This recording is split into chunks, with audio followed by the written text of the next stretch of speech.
Selamat pagi teman-teman. Apakah suara terdengar? Halo, halo.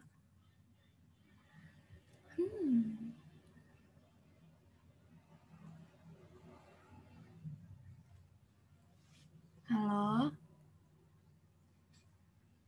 Halo.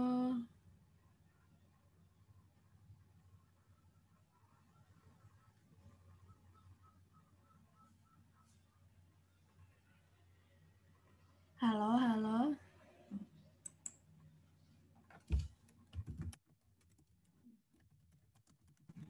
Ya, kedengaran kok. Oke.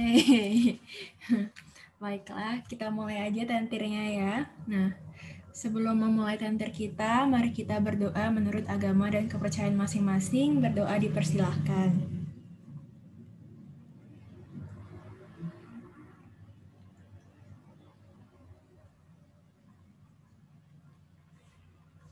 Amin, berdoa dicukupkan. Nah, sebelumnya kenalin namaku Meisha Putrina dari kelas 523. Nah, di sini aku jadi tentor, siap.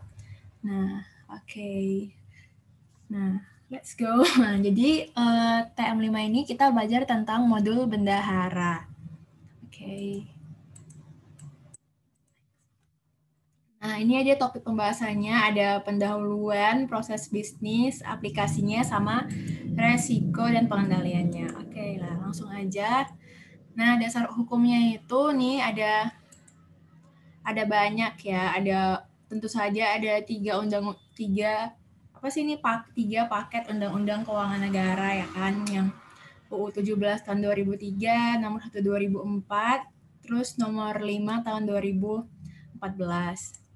Nah, tapi di sini itu kita itu fokusnya itu di yang nomor 10, yang Perdirjen Perbendaharaan nomor 3 yang ini tentang petunjuk teknis penatausahaan, pembukuan dan pertanggungjawaban bendahara pada Satker Pengelola Anggaran, Pendapatan dan Belanja Negara. Nah, jadi yang nomor 10 inilah yang jadi fokus kita di dasar hukumnya. Nah, yang lain ini cuman melengkapinya aja. Oke. Nah, yang pertama ini pendahuluan ya kan. Nah, dimulai dari konsep dan kerangka teori. Nah, yang pertama definisi. Nah, definisi ini diambil dari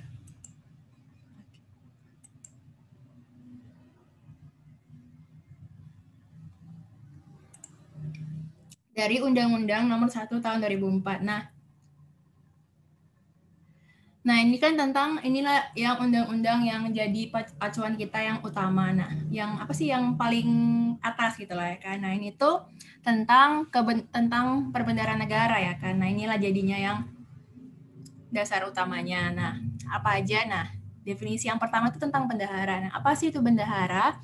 Bendahara itu adalah setiap orang atau badan yang diberi tugas untuk dan atas nama negara atau daerah menerima, menyimpan, dan membayar atau menyerahkan uang atau surat berharga atau barang-barang negara atau daerah. Nah, jadi nggak cuma uang aja ya, tapi bisa juga surat berharga maupun barang-barang. Nah, bendahara ini ada 3 ya, ada bendahara umum negara. Nah, bendahara umum negara ini adalah pejabat yang diberi tugas untuk melaksanakan fungsi bendahara umum negara. Nah, fungsinya apa? Nah, nanti di selanjutnya akan dijelaskan.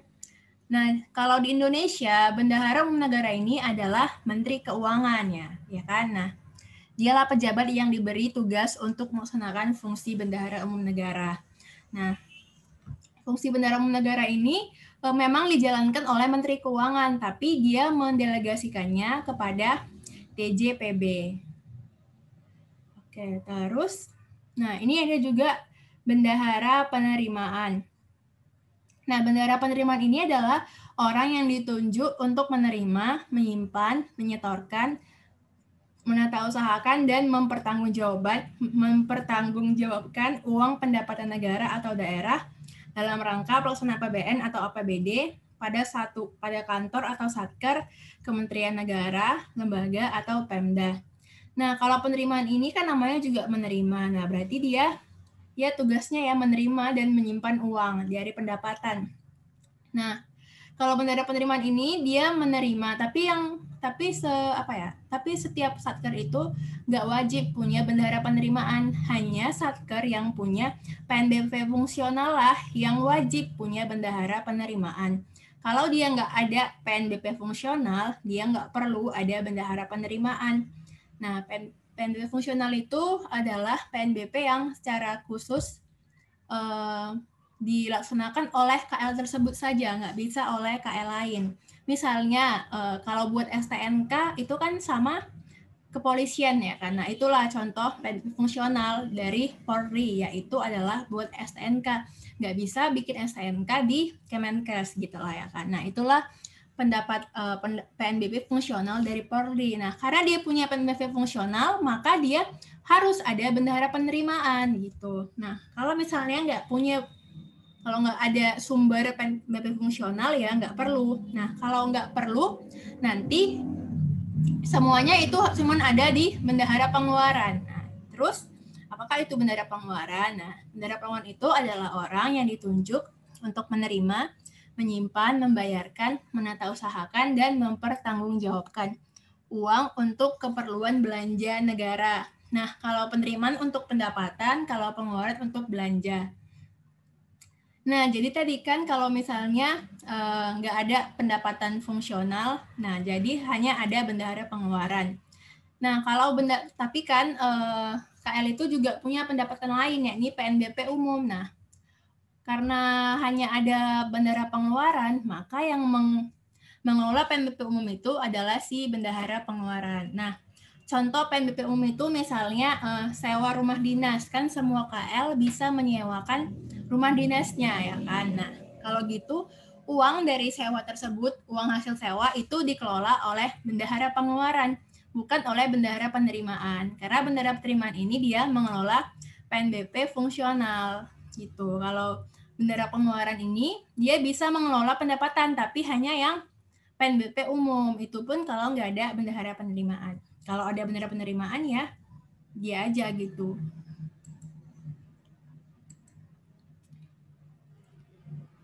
Nah, terus next. Nah, ini dia. Nah, ini ada bendahara umum negara. Nah, kalau di Indonesia, bendahara umum negara itu adalah Menteri Keuangan, tapi didelegasikan ke DJPB. Nah, ini tuh berhubungan sama poin yang kedua, di mana Menteri Keuangan selaku BUN mengangkat kuasa bendahara umum negara, nah atau KABUN. Nah, KABUN inilah si DJPB. Nah, dia inilah yang akan melaksanakan tugas kebendaharaan dalam rangka pelaksanaan anggaran dalam wilayah kerja yang telah ditetapkan. Nah, jadi akan diturunkan lagi ke dalam tiap-tiap wilayah kerja atau tiap-tiap kanwil, jadi beda-beda. Jadi akhirnya dia berjenjang gitu sampai ke tingkat yang paling rendah, tapi tetap Menteri Keuangan lah yang sebagai atasnya. Nah, tugasnya apa aja? Nah, ini tugasnya sama kayak yang tadi juga udah disebutkan di slide sebelumnya, yakni menerima, menyimpan, membayar atau menyerahkan, menatausahakan, dan mempertanggungjawabkan uang dan surat berharga yang berada dalam pengelolaannya. Nah, kalau bendahara umum negara ini kan dia mengangkat kuasa bendahara umum negara. Nah, ini tugasnya apa? Nah, tugasnya ini memerintahkan penagihan piutang negara kepada pihak ketiga sebagai penerimaan anggaran. Terus dia juga melakukan pembayaran tagihan pihak ketiga sebagai pengeluaran anggaran. Nah, tapi kalau yang poin ke-1 ini, yakni penagihan piutang ini, bisa juga dilimpahkan ke DJKN. Nah, ini tuh untuk piutang-piutang negara yang bermasalah. Tapi kalau yang pembayaran tagihan pihak ketiga ini ya memang kuasa BUN. Nah, ini kalau misalnya di tingkat satker, itu kan kita mesti mengajukan ke KPPN. Nah, inilah tugas si KABUN itu. Melakukan pembayaran tagihan pihak ketiga sebagai pengeluaran anggaran. Next. Terus ini, nah kalau ini tuh kebendaraan pada satker di KL.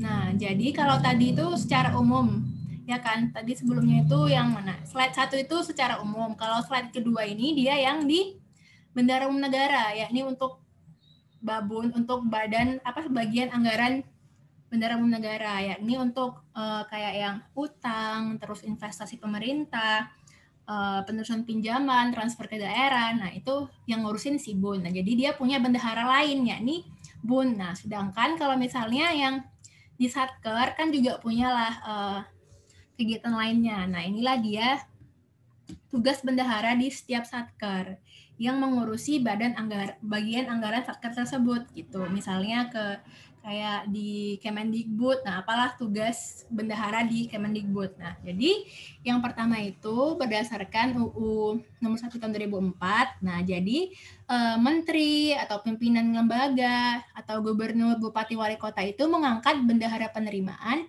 untuk melaksanakan tugas kebendaraan. Nah, jadi terus dia juga mengangkat bendahara pengeluaran. Nah, jadi yang bertugas untuk mengangkat bendahara pengeluaran atau bendahara penerimaan itu adalah menteri atau pimpinan lembaga ataupun gubernur atau wali kota. Nah, terus bendahara itu dia adalah pejabat fungsional. Apakah itu pejabat fungsional? Pejabat fungsional itu adalah pejabat yang tidak terkait dengan struktur organisasi. Jadi dia itu bertanggung jawabnya itu hanya ke dirinya langsung dan juga langsung ke Bun, nggak ke atasannya gitu.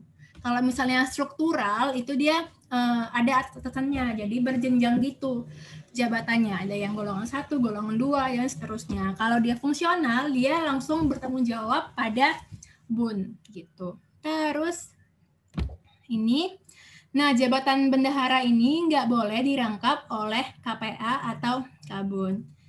Nah, kenapa? Karena KPA inilah yang dia lah yang buat rencana-rencana kerja gitu lah kan, masa dia bikin rencana langsung ngeluarin uang, nggak bisa dong ya. Terus nggak bisa juga dirangkap oleh Kabun. Nah, kenapa? Karena Kabun inilah yang akan mengecek SPM yang diterbitkan oleh bendahara. Kalau nggak dicek, ya nggak bisa menjalankan pemisahan wewenang.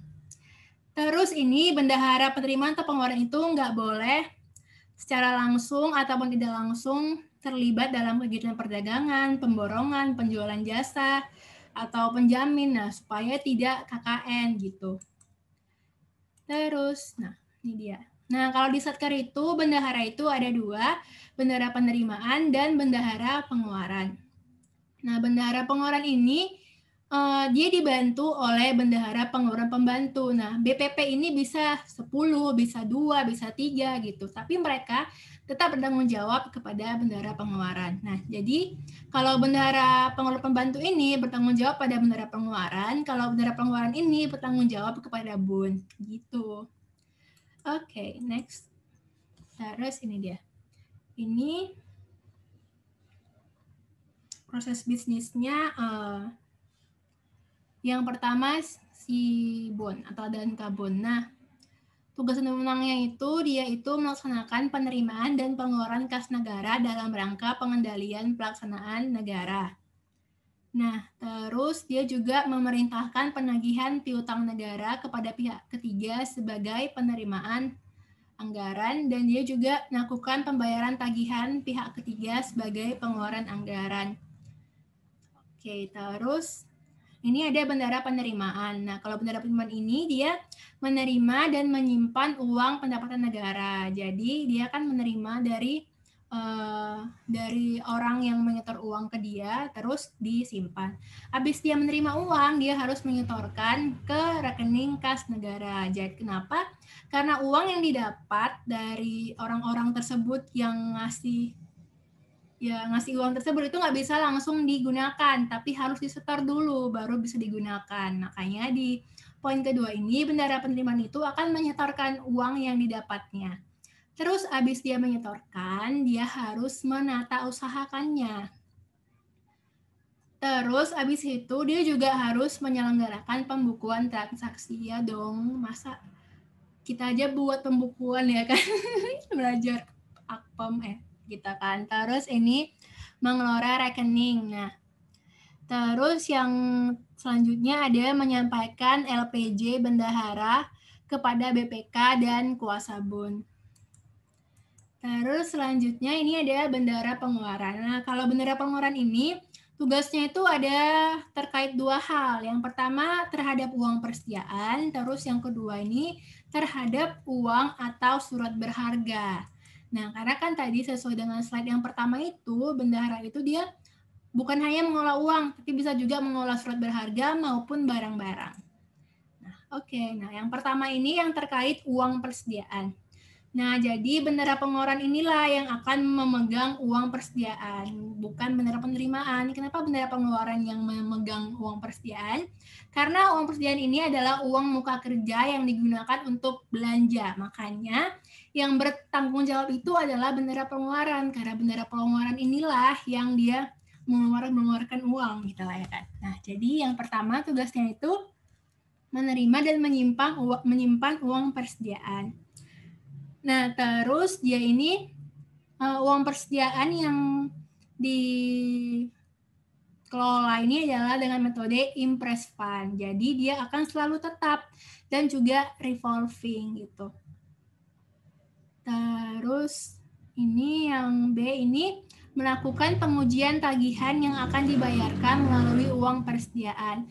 Nah, jadi kalau misalnya mau bayar pakai uang persediaan itu nggak bisa langsung dibayar aja. Tapi harus diuji dulu kwitansinya benar apa enggak gitu. Nah, kalau udah benar, barulah dibayar. Nah, inilah yang C. Kalau udah benar, baru dibayar. Nah, itu pun atas perintah KPA. Nggak bisa dia sembarangan langsung bayar-bayar ya kan. Terus yang D, nah kalau misalnya pas diuji ini tagihannya itu nggak sesuai, ya dia boleh menolak perintah pembayaran. Nah, perintah pembayaran ini itu maksudnya SPBY ya, surat perintah bayar. Nah, jadi ketika KPA itu mau membeli sesuatu, dia harus menerbitkan SPBY gitu. SPBY ini juga dikasih bersama dengan tagihan. Nah, dan setelah diuji barulah nanti bendahara pengeluaran itu membayarkan kalau misalnya emang beneran segitu nilainya. Nah, oh ya ingat kalau misalnya kita belanja di pemerintah itu ingat kita harus menerima barang dulu baru bisa bayar. Nggak bisa kayak kita belanja di Shopee, ya kan kita bayar dulu baru terima barang. Kalau pemerintah itu harus nerima dulu baru bayar. Nah, makanya nanti setelah kita nerima baru kita bisa memberikan surat tagihannya itu kepada si bendahara pengeluaran, terus dicek bendahara pengeluaran, barulah dibayar oleh bendahara pengeluaran melalui UP-nya. Terus yang E, nah ini kita kemarin belajar pas di perpajakan 1 lah ya kan. Jadi bendahara ini dia melakukan pemotokan atau pemungutan dari pembayaran yang dilakukannya atas kewajiban kepada negara. Nah, jadi ini tuh maksudnya yang PPh 22. Nah, ini tuh kan kita sebagai bendahara pengeluaran akan memungut PPh 22 atas transaksi-transaksi ya kan. Nah, setelah kita pungut PPh 22 dari supplier. Nah, terus kita akan menyetorkan pemungutan tersebut ke kas negara. Terus selanjutnya ditata usahakan transaksi tersebut. Dan selanjutnya membuat pembukuan. Terus habis itu dia mengelola rekening tempat penyimpanan uang persediaan. Nah, jadi uang persediaan itu dia bukan kayak petty cash gitu masuk ke dalam brankas gitu lah kan, tapi dia juga bisa disimpan di dalam bank. Nah, makanya di poin ini dia dibilang mengelola rekening tempat penyimpanan uang persediaan. Maksudnya itu kayak banknya gitu. Jadi bukan disimpan dalam brankas kayak yang kita tahu di petty cash pas pengakun gitu ya kan. Terus yang J ini dia sama, dia akan menyampaikan laporan pertanggungjawaban bendahara kepada BPK dan kuasa bon. Nah, jadi ingat bahwa kalau bendahara pengeluaran dan bendahara penerimaan itu dia bertanggung jawabnya itu kepada kuasa bun, bukan kepada KPA-nya, meskipun KPA-nya yang mengangkat gitu ya kan. Terus yang K, menjalankan tugas kebendaharaan lainnya. Terus, nah yang kedua ini dia terkait sama surat berharga atau uang yang lainnya. Kalau yang tadi ini kan dia terkait sama uang persediaan. Kalau yang kedua ini terkait sama uang atau surat berharga. Apa aja? Yang pertama itu terkait uang atau surat berharga yang berasal dari UP dan pembayaran RS melalui pengeluaran. Nah, jadi pembayaran LS itu kan kita taunya langsung dibayar ke supplier. Nah, tapi pembayaran LS ini juga bisa gini, negara ngasih langsung ke bendara pengeluaran. Nanti bendara pengeluaran ini akan meneruskan LS tersebut ke setiap orang yang mau dikasih gitu lah. Jadi pihak ketiga kepada pihak ketiganya. Nah, uang yang dari LS tersebut yang dititipkan oleh negara ke bendara pengeluaran ini itulah yang di poin A gitu. Terus yang B ini uang atau surat berharga yang bukan berasal dari UP dan bukan berasal dari pembayaran LS yang bersumber dari APBN. Nah, apaan ini ya kan? Nah, jadi ini contohnya itu gimana ya? Misalnya kalau misalnya ada lulusan STAN terus dia itu resign kan mesti bayar ganti rugi ya karena jadi kalau misalnya membayar ganti rugi itu dia bisa ke dua sumber. Pertama bisa langsung ke Erkun, yang kedua bisa ke bendahara pengeluaran. Nah, kalau bayarnya ke bendahara pengeluaran, nah itu dia yang poin B. Nanti bendahara pengeluaran ini akan ngasih ke Erkun gitu. Kalau dia bayarnya ke Erkun ya bukan masuk ke poin B ya, langsung cetak di Erkun. Terus habis itu ini ada gambaran umum aplikasinya. Nah, yang pertama ini ada modul bendahara. Ini sebagai modul dasarnya, modul utamanya gitu ya kan. Jadi modul bendahara itu adalah bagian dari modul pelaksanaan anggaran yang fungsinya menitik beratkan pada proses penatausahaan, penerimaan, dan pengeluaran negara di bendahara. Namanya juga modul bendahara ya berarti titik beratnya itu adalah si bendaharanya. Nah, modul bendahara ini tuh terdiri dari dua modul. Yang pertama bendahara penerimaan dan yang kedua modul bendahara pengeluaran. Nah, apa aja ini yang apa sih ini? Fungsinya. Jadi ada ini, ada penatausahaan LS bendahara. Nah, LS bendahara itu maksudnya memang namanya LS yang bayar itu dari Erkun, tapi Erkun itu ngasihnya itu ke bendahara. Habis itu bendahara teruskan ke pihak ketiga. Kalau misalnya dari UP, ini si bendahara langsung ngambil uang dari UP, teruskan ke pihak ketiga. Emang sih kedua-duanya ini sama-sama bendahara yang membayarkan ke pihak ketiga. Tapi kalau yang LS uangnya dari Erkun, kalau UP uangnya dari uang persediaan. Terus ini penatausahaan potongan atau pungutan pajak. Nah, ini sesuai dengan yang pajak itu ya kan PPh 22 di mana kalau misalnya sebagai bendahara ini bendahara akan sebagai pemungut gitu. Jadi dia harus menatausahakan pengutangan atau potongan atau pungutan pajaknya.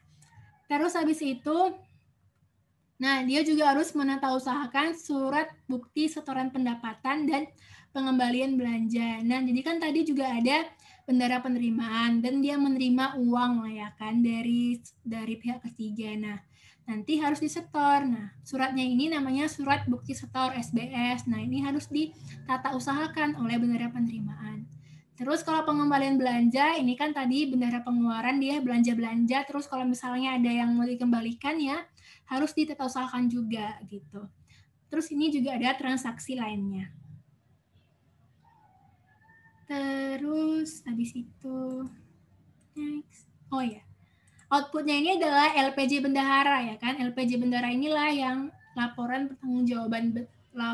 pertanggungjawaban bendahara yang akan nanti diperiksa oleh oleh Kabun dan oleh BPK. Terus habis itu ini ada, nah ini dia deskripsi umum dari aplikasinya. Nih ya,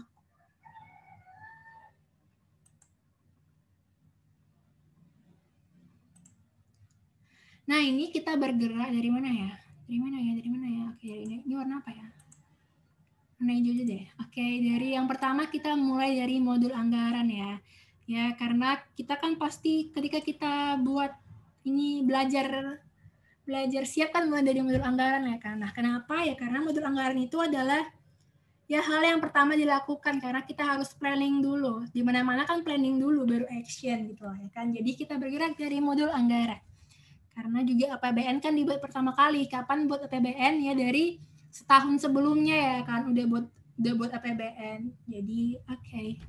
Habis itu jadi dari modul anggaran ini kan udah ada APBN. Nah, terus ada juga DIPA. Nah, DIPA itu kan berisi pagu. Pagu ya ini adalah batas maksimum dari belanja ya kan. Nah, jadi dari modul anggaran ini dia memberikan informasi terkait data pagu. Nah, melalui data pagu yang udah ada ini kita bisa membentuk komitmen. Jadi kita udah bisa merencanakan mau beli apa dengan siapa. Nah, jadi kalau kita udah melakukan komitmen dengan pihak ketiga, dengan kontraktor, dengan supplier gitu lah kan udah kita cadang, berarti kita sama dengan mencadangkan uang untuk membayar mereka. Nah, oleh karena itu kalau misalnya di Akpem kita kan buat jurnal komitmen ya kan, yang jurnalnya itu cuma satu entry, yang cuma belanja doang atau transfer doang, cuma debit doang itu jurnalnya, nggak ada kreditnya. Nah, ini di sini kita buat jurnal komitmen.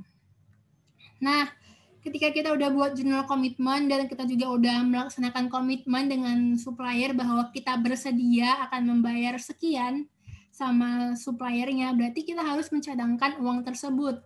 Nah, kalau udah begitu berarti otomatis uang yang tersedia akan berkurang dong. Nah, oleh karena itu kita perlu mengupdate FA dan AFP. FA ini adalah apa ini? Fiscal availability. Maksudnya itu adalah ketersediaan dana gitu, fiscal avail. Nah, kalau kita udah lakukan komitmen kan otomatis dana kita yang tersedia udah berkurang. Jadi kita harus mengupdate nilai FA-nya. Terus AFP ini adalah annual financial planning. Nah, ini tuh perencanaan anggaran. Jadi kita bisa cross check gitu, udah ngelakuin apa aja. Terus habis itu setelah kita buat jurnal komitmen dan si kontraktor akan melaksanakan kontraknya, barulah kita akan menerima barang dan jasa. Nah, perlu diingat bahwa barang dulu baru bayar, nggak bisa bayar dulu baru barang. Nah, setelah kita beroleh barang, barulah kita akan membayarnya. Nah, sebelum itu, ketika kita memperoleh barang tersebut akan kita catat di modul aset tetap dan persediaan. Di modul inilah nanti akan didetailkan terkait persediaan tersebut, akunnya apa, pokoknya dicatat lah ya. Nah, inilah dia yang dibilang itu yang BAST. Bukti serah terima itu ya, BAST. Nah, terus kita juga kalau misalnya udah nerima barang ya tentulah di jurnal aset dan persediaannya. Terus setelah terima barang, barulah kita punya kewajiban untuk membayar dan supplier punya hak untuk menerima pembayaran. Barulah kita proses ke modul pembayaran. Nah, seperti yang kita ketahui di pertemuan sebelumnya, kita bisa membayar itu dengan dua cara. Bisa LS, bisa UP. Nah, terserah ya kan mau pakai yang mana. Tapi biasanya UP ini dia yang belanja barang dan belanja ya yang kecil-kecil gitu lah jumlahnya.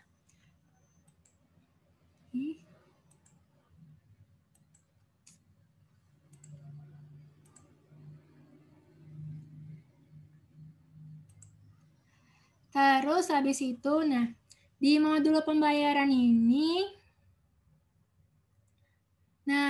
kan kita udah memperoleh barang dan jasa. Sekarang kita udah ditagih lah ya kan oleh suppliernya nih, bayar gitu lah ya kan. Nah, barulah kita bisa buat resume tagihan. Nah, kalau kita pakai UP, ini pakai SPBY. Kalau UP ini dia pakai SPBY. Kalau pakai LS atau apa gitu, itu pakai SPP. Kalau LS ini dia pakai SPP. Nah, di modul pembayaran inilah kita akan memproses resume tagihannya. Nah, kalau misalnya itu cuman kita pakai LS, nah maka bayarnya itu cuman ada di modul pembayaran. Maksudnya ini LS yang beneran LS langsung ke supplier dan kontraktornya. Maka kita pakai modul pembayaran aja. Tapi kalau misalnya bayarnya itu pakai UP ataupun pakai LS bendahara, di mana bendahara inilah yang akan menerima LS terus akan diteruskan ke kontraktor, maka kita perlu selanjutnya ke modul bendahara. Oke, nah jadi mundur dulu. Nah, di modul pembayaran ini kalau misalnya kita udah membayar pakai LS gitu, kan kita kan ada yang ada potongan dan pungutan gitu lah ya kan. Nah, kalau misalnya ada potongan gitu, potongan SPM, maka ini itu akan diteruskan ke modul piutang. Kenapa? Karena kalau potongan SPM ini itu dia dianggap sebagai pendapatan. Nah, contohnya ini apa? Nah, misalnya ini ketika kita bayar gaji pegawai, terus pegawainya itu pernah menghilangkan aset perusahaan, aset pemerintah, misalnya laptop. Nah, si pegawai tersebut mesti bertanggung jawab atas TGR-nya dan harus menyicil. Nah, otomatis gaji tadi itu akan dipotong. Nah, potongan itulah yang disebut potongan SPM. Nah, kalau misalnya TGR itu kan dianggap sebagai PNBP ya kan, kalau di jurnal kas. Nah, makanya dia ini akan masuk ke modul piutang karena dia adalah pendapatan dan juga ini kan piutang ini ya, piutang TGR gitu. Gitu deh, makanya dia masuk ke modul piutang. Bukan hanya di modul pembayaran gitu. Terus, nah kalau misalnya kita udah selesai lah nih kan SPM dan LS-LS-an, terus abis itu kita ke modul bendahara. Ini tadi kalau misalnya dia bayarnya pakai UP sama LS bendahara. Kalau dia bayarnya LS biasa ya nggak perlu lah pakai modul bendahara. Ingat kalau modul bendahara ini terkait bendahara, kalau nggak ada kerjaan bendahara ya dipakai lah modul bendaharanya. Habis itu, nah ketika kita bayarnya itu pakai UP, kan pakai SPBY gitu lah ya kan. Nah, jadi ketika kita mau bayar atas resume tagihan dari modul pembayaran ini, kita cek dulu SPBY-nya. Terus kalau tersedia dan beneran sesuai dengan fakta, maka kita bayarlah melalui UP yang tersedia. Nah, nanti kalau misalnya UP-nya udah tinggal dikit atau misalnya tinggal 50%, barulah kita akan melakukan pengisian ulang. Nah, perlu diingat bahwa UP ini kan dia itu adalah impress fund, di mana nilainya akan selalu tetap, terus dia akan diisi ulang. Nah, kalau begitu ketika nilainya udah 50% nanti atau udah 25% gitu, dia harus melakukan pengisian ulang. Nah, pengisian ulang itulah yang perlu menerbitkan SPP. Nah, SPP ini SPP GU, ganti uang persediaan. Nah, SPP GU ini itulah yang kita kasih, yang kita buat, kita serahkan ke modul pembayaran. Nah, ketika kita melakukan SPPGU untuk mengisi kembali uang persediaan, kita perlu namanya DRPP. Nah, apa sih DRPP? DRPP ini adalah daftar rincian pembayaran kita sebelumnya. Jadi, kita perlu melampirkan kita udah beli apa aja, harganya berapa, dengan uang persediaan. Nah, baru terus setelah kita melampirkan deskripsi tersebut, barulah kita bisa melakukan SPP atau SPM, ganti uang persediaan atau GUP ataupun GUP. Nah, baru setelah itu barulah kita diterbitkan SP2DUP kalau misalnya udah disetujuilah SPM GUP-nya oleh KPPN. Nah, setelah itu barulah dari modul pembayaran tersebut kembali lagi ke modul bendahara. Nah, barulah bendahara ini akan menyetorkan uang tersebut ke suppliernya gitu. Oke, nah habis itu,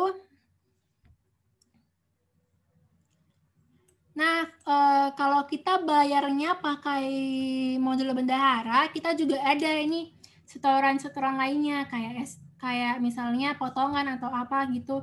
Nah, ini pun juga akan berhubungan sama modul piutang. Nah, itu. Terus habis itu, setelah kita melakukan pembayaran dan sebagainya, kita pun juga harus mengupdate AFP dan FA. Nah, jadi kalau apa sih bedanya AFP sama APBN gitu ya kan? Ngapain kita bedain AFP sama APBN gitu. Nah, jadi kalau AFP ini dia lebih update, lebih up to date. Sedangkan kalau yang APBN melalui jurnal kas itu dia lebih lama. Kenapa? Karena sesuai kita pas belajar di Akpem, kalau yang di jurnal kas itu kan diakui sebagai transaksi kalau sudah ada pengesahan ya kan, sudah ada SP2D. Sedangkan kita udah belanja sejak dari menerima tagihan. Nah, kalau pas terima tagihan kan belum ada di jurnal kas. Nah, sedangkan kalau pas terima tagihan itu udah ada di AFP. Tapi kalau misalnya di jurnal kas belum gitu. Makanya si AFP ini dia lebih up to date daripada jurnal kas yang untuk realisasi APBN gitu. Nah, makanya ketika kita melakukan modul bendahara ini untuk bayar, kita sudah mengupdate AFP dan perlu mengupdate AFP dan FA. Gitu. Perlu juga mengecek fiscal availability-nya karena kan udah kita pakai uangnya. Jadi otomatis uang yang tersedia pasti bakalan berkurang. Nah, sesuai dengan namanya ya kan, namanya juga Sistem Informasi Akuntansi Pemerintah. Akuntansi berarti perlu mencatat jurnal dan sebagainya. Nah, jadi setiap transaksi ini perlu di jurnal ya kan. Nah, nanti setiap jurnal ini akan diteruskan ke modul GLP. Ini apa sih? Ini pokoknya terkait buku besar, General Ledger dan pelaporan. Nah, ini sih modul GLP. Nah, terus habis itu modul GLP ini juga lah yang akan melakukan closing period. Nah, jadi ketika modul GLP ini meng-close semua transaksi, otomatis semua transaksi yang dari modul komitmen, pembayaran, bendahara, modul piutang, aset, anggaran, semuanya otomatis tertutup, otomatis terclose. Jadi, ketika GLP udah nutup, maka semua jurnal pun akan di-close oleh modul lainnya otomatis. Kenapa? Karena kan kita pakai sakti terintegrasi. Jadi nggak perlu nutup satu-satu. Cukup GLP aja yang menutup. Oke. Selanjutnya ini, nah kalau tadi kan di Satker itu ada dua bendahara ya, ada bendahara penerimaan dan bendahara pengeluaran. Nah ini yang pertama kita bahas yang terkait bendahara penerimaan.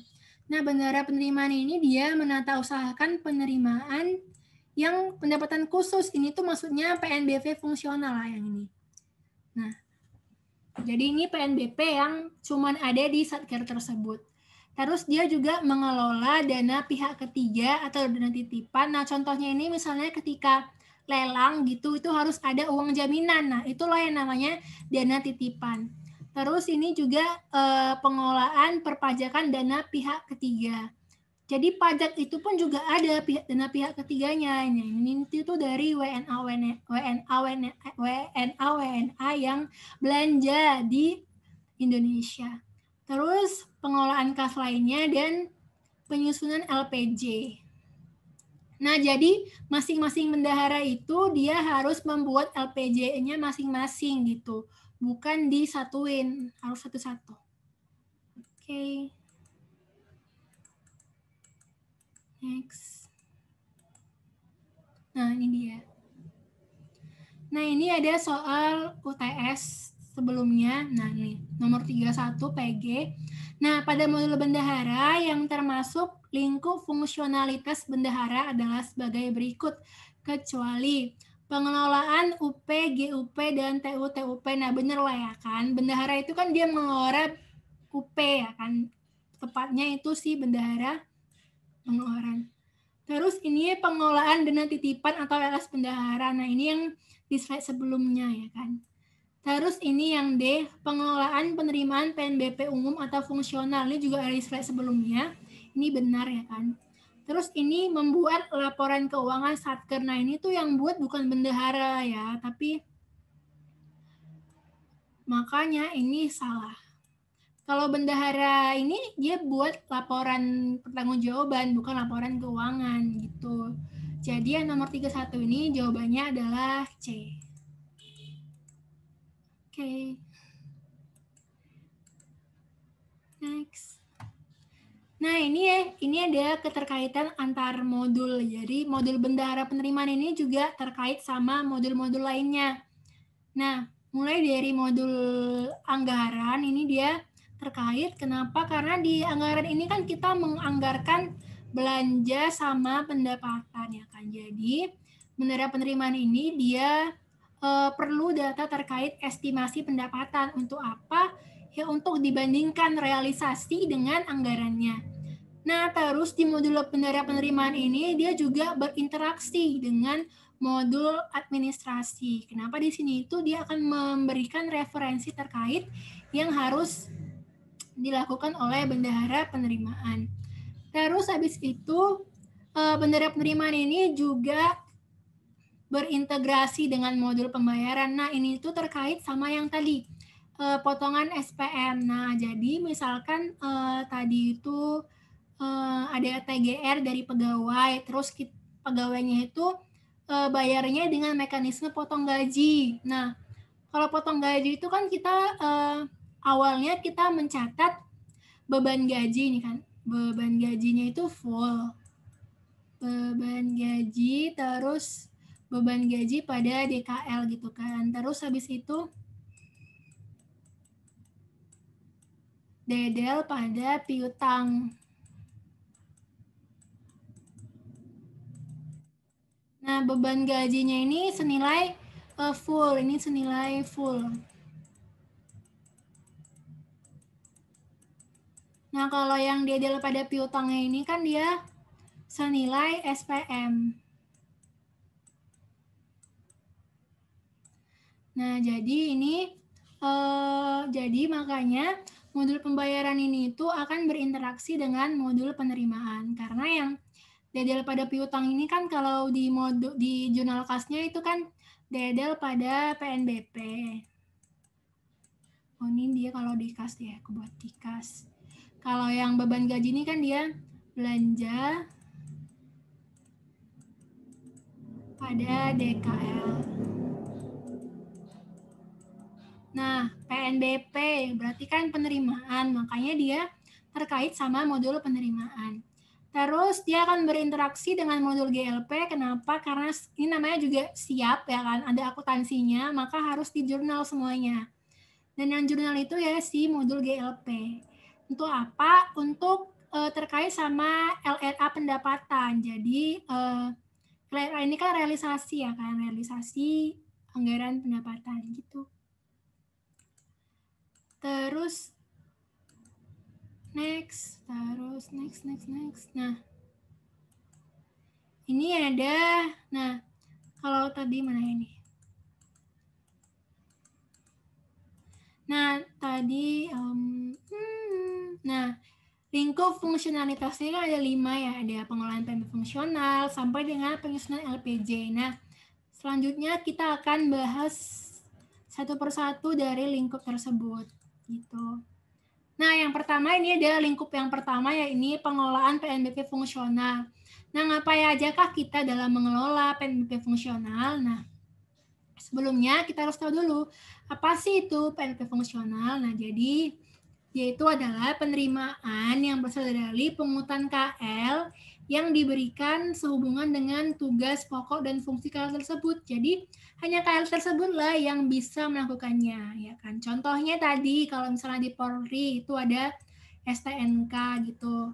Kalau misalnya Kementerian Agama itu kan ada apa ya, itu pokoknya lah, ada biayanya untuk misalnya mau nikah gitu-gitu ya kan.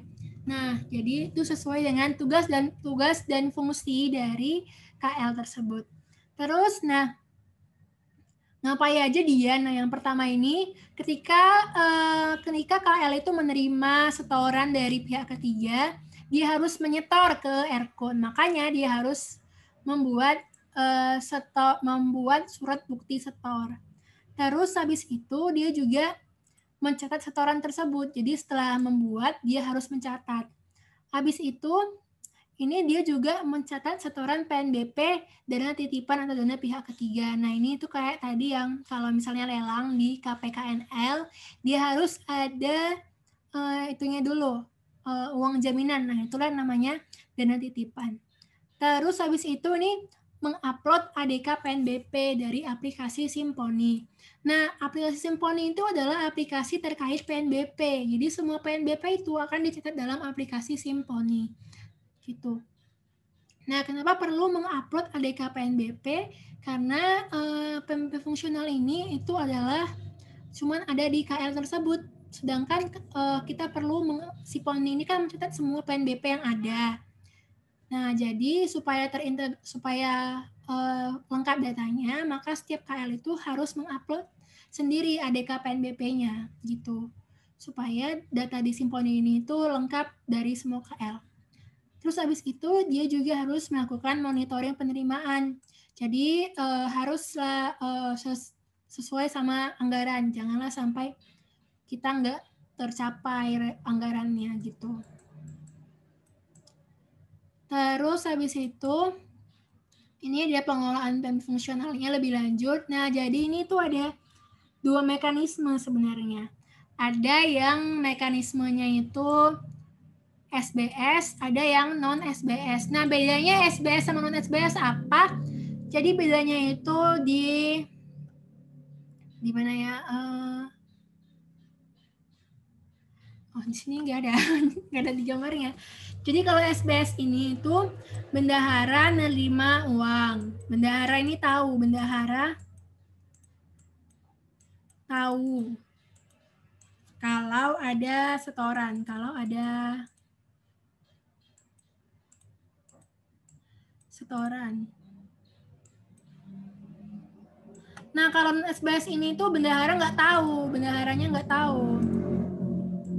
Nah, kenapa SBS tahu, di non SBS itu nggak tahu? Nah, jadi kalau di non SBS ini si pihak ketiga yang mau membayar ini dia mesti bayar ke bank, ke ATM, jadi langsung ke kas negara. Nah, kalau kayak gitu kan gimana taunya bendahara gitu. Makanya kalau di non SBS ini tuh perlu mengecek Simponi, karena di Simponi inilah semua PNBP akan dicatat. Makanya tadi itu dibilang akan terintegrasi dengan Simponi. Nah, kalau misalnya yang SBS ini, bendaharanya ini tahu kalau ada setoran, kenapa? Karena pihak ketiganya ini akan bayarnya itu melalui bendahara. Nah, ini contohnya, penyewaan gedung aula kantor dari penyewa ke bendahara, kemudian ke kas negara. Jadi, penyewa ini bayar ke bendahara. Habis itu bendahara setor ke kas negara. Nah, gini, dari gambarnya ini gini, jadi ketika ada uang masuk, dia harus dicatat terus di jurnal ya kan. Nah, ketika uang masuk ini kita akan buat namanya SBS, surat bukti setor. Terus habis itu setelah menerima uang dari pihak ketiga, barulah disetor PNBP ke kas negara. Nah, di sini baru ada jurnal kas keluarnya. Keluarnya ini maksudnya keluar dari KL gitu ya, bukan keluar dari Erkon. Nah, jurnal kas masuk ini maksudnya kas masuk ke KL, bukan kas masuk Erkon. Nah, kas masuk Erkon itu akan diakui ketika udah disetor oleh bendahara ke Erkon. Nah, kalau kita di Alkom dulu ini kan dia kas di bendahara penerimaan. Terus kalau yang inilah baru dedel pada kas di bendahara penerimaan. Nah, karena ini kan siap, maka mesti di jurnal semuanya. Terus habis itu kita juga perlu mengupdate AFP sama update FA. Jadi karena kita udah menerima uang, perlulah kita update FA-nya biar tahu sekarang uang kita udah ada berapa dan bisa dipakai berapa.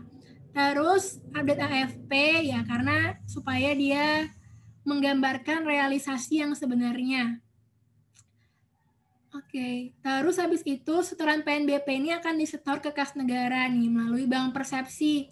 Terus ketika menyetorkan ke kas negara itu ada yang namanya NTPN. Nah, ini tuh adalah bukti dari setorannya. Terus kalau misalnya non SBS, nah karena misalnya nih ya, setoran penyewaan ruang tersebut itu disetorkan melalui ATM langsung ke kas negara. Jadi si bendaharanya ini nggak tahu gitu. Jadi langsung aja setoran dari penyewa langsung ke kas negara. Nah di kas negara ini nanti akan setelah menerima akan ada update AFP sama jurnal realisasi dan update AFT. Nah ini tuh sebenarnya sama aja hal selanjutnya ya. Bedanya itu cuman kalau SBS bendaharanya tahu, kalau non SBS bendaharanya nggak tahu. Jadi gimana biar tahu kalau non SBS ya perlu mesti lihat Simponi.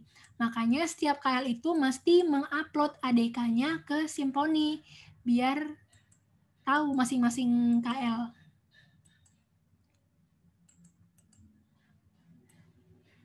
Ini terus ada nih soal UTS. Nah nih, yang termasuk aktivitas pengelolaan penerimaan negara bukan pajak fungsional pada modul bendahara adalah sebagai berikut. Nah, yang A, membuat surat bukti setor pengembalian belanja. Nah, tadi juga ada. Nah, berarti ini bisa kita lihat di mana ya? Nah, di yang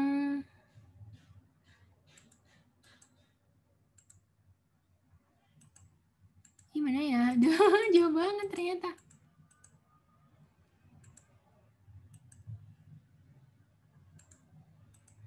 Aduh, aku juga lupa di mana tadi ya ampun. Oke, baiklah.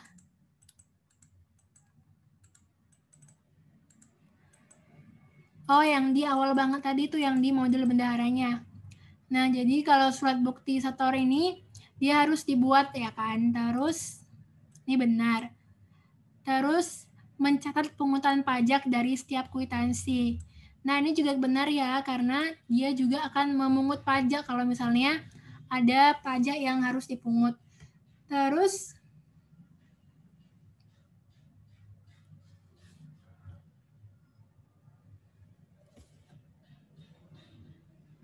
yang termasuk aktivitas pengelolaan penerimaan negara bukan pajak fungsional. Terus ini yang D, mengupload ADK PNBP dari aplikasi Simponi. Nah, ini tuh benar ya, ini yang tadi sebelumnya ini. Nah ya, aduh. Nah, yang ini, mengupload ADK PNBP dari aplikasi Simponi.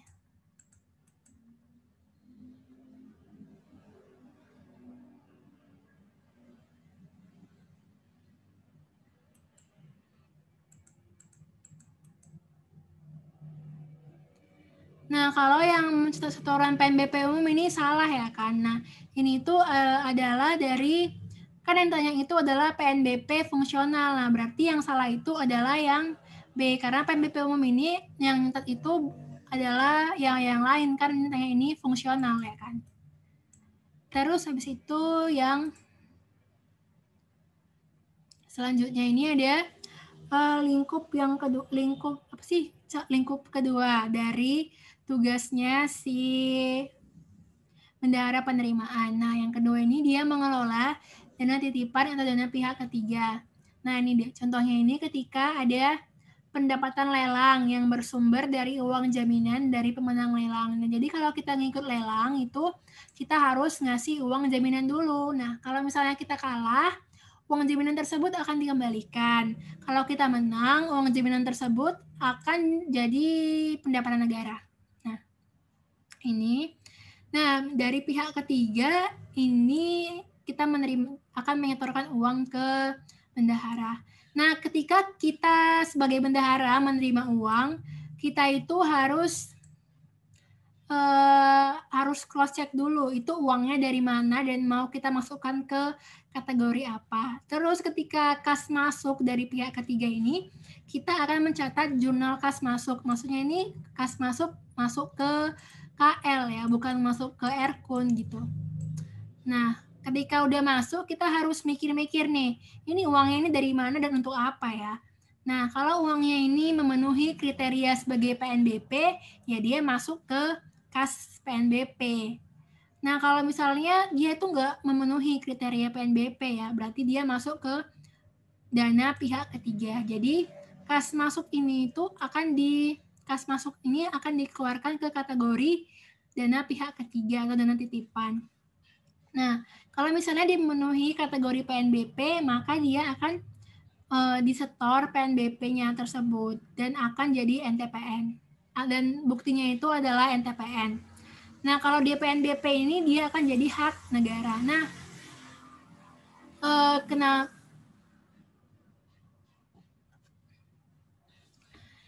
Nah, apa sih bedanya mengapa kita bisa bedain dia masuk kategori PNBP atau dia masuk kategori dana pihak ketiga? Nah, kayak tadi ini ketika lelang. Nah, kalau orang yang menang, kalau dia menang, maka uang jaminannya nggak dikembalikan, itu akan jadi, kalau menang, dia kan jadi uangnya nggak dikembalikan. Uangnya tuh nggak dikembalikan. Maka ini jadi PNBP. Nah, sedangkan kalau dia kalah, uangnya dikembalikan. Nah, kalau uangnya dikembalikan, maka inilah yang jadi dana pihak ketiga. Nah, makanya akan ada kas keluar dari satker tersebut. Nah, kas keluar dia dimasukin dulu ke kategori DPK dana pihak ketiga, habis itu dikembalikan lagi ke pihak ketiga. Sedangkan kalau yang aduh, bentar ya.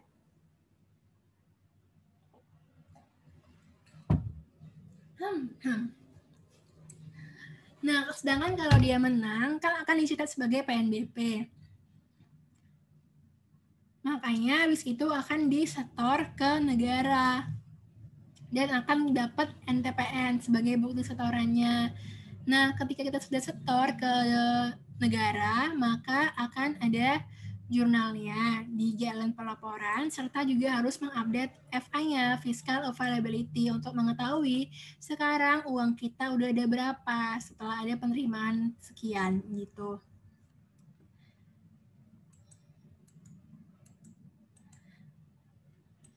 Next, ini ada pengelolaan perpajakan dana pihak ketiga. Nah, jadi ini ternyata pajak ini pun juga ada dana pihak ketiga ya kan. Nah, jadi ini tuh maksudnya adalah saldo kas yang sudah jadi hak negara yang tergolong dalam kategori kas pajak yang bersumber dari transaksi dana pihak ketiga.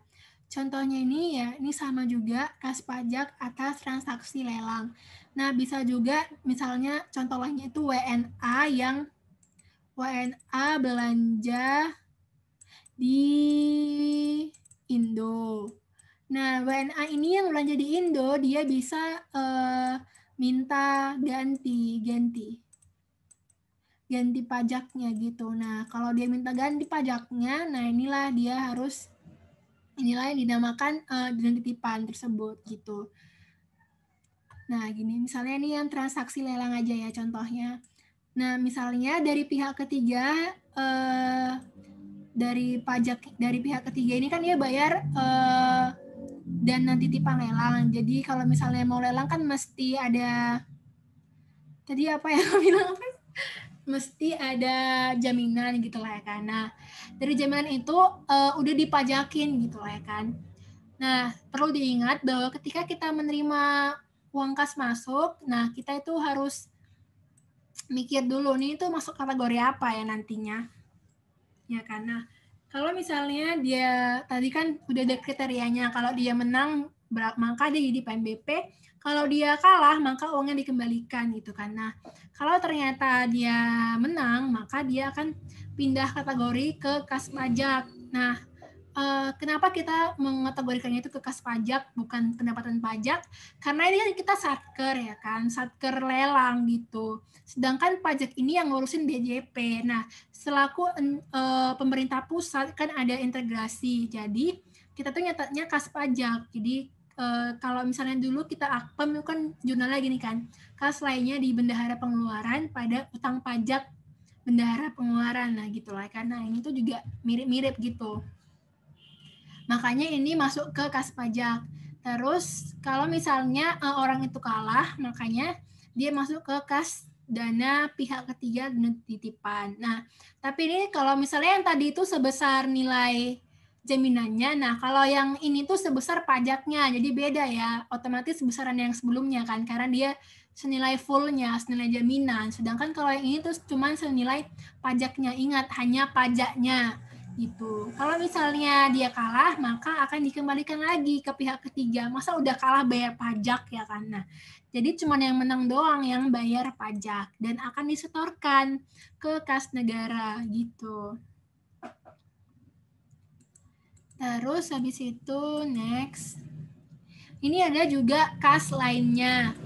Ini juga ruang lingkup dari bendahara penerimaan ya. Ini mengelola kas lainnya. Nah, kas lainnya itu apa sih? Jadi itu adalah ketika kita nerima uang setoran masuk, tapi kita belum tahu mau untuk apa uangnya itu. Nah, jadi selaku sebagai bendahara ini, ketika kita menerima uang dari pihak ketiga itu, kita harus mikir, ini tuh uangnya untuk apa pas masuk. Nah, nih ada jurnal masuk, kas masuk KL. Mau kita masukin jadi kategori kas PNBP, pajak, atau dana pihak ketiga, itu harus mikir. Nah, kalau misalnya nggak sesuai sama kategori yang ini, dia bukan PNBP ternyata, bukan pajak juga, bukan dana pihak ketiga, ya berarti dia kas lainnya. Nah, dia ini bisa dikategorikan sebagai kas lainnya, ataupun juga bisa nanti karena kita udah nggak tahu ini tuh untuk apa, dan ternyata pihak ketiganya ini mengirim itu karena salah, makanya kita akan menyetorkan ke pihak ketiga. Sedangkan kalau misalnya ternyata dana tersebut itu bukan karena kesalahan pihak ketiga, ya jadi dia akan tetap jadi kas lainnya di satker tersebut. Nah, maksudnya kas keluar ini bukan berarti kasnya keluar, tapi kas saldo kas ini berkurang gitu, dan dia berpindah ke kategori lain, makanya ini namanya kas keluar gitu. Sedangkan kalau nerima kas namanya kas masuk, emang saldo kasnya, maksudnya ini saldo kasnya gitulah. Terus habis itu next ini juga ada penyusunan LPJ. Nah, jadi perlu diingat bahwa semua bendahara harus nyusun LPJ, dan masing-masing bendahara penerimaan baik pengeluaran harus nyusun LPJ dan membuat ADK. ADK ini apa? Ya, ADK ini adalah arsip data komputer berisikan detail-detail terkait transaksi yang ada. Nah, oke. LPJ ini apa? Nah, laporan pertanggungjawaban bendahara ya kan. Ini dibuat di Sakti. Terus dia merupakan turunan dari akun-akun terkait bendahara penerimaan yang disajikan dalam laporan keuangan Satker. Bisa kas di bendahara penerimaan, kas lainnya di bendahara penerimaan, kas dana ketiga bendahara penerimaan, pokoknya akun turunan. Kan kita tahu ya bahwa kalau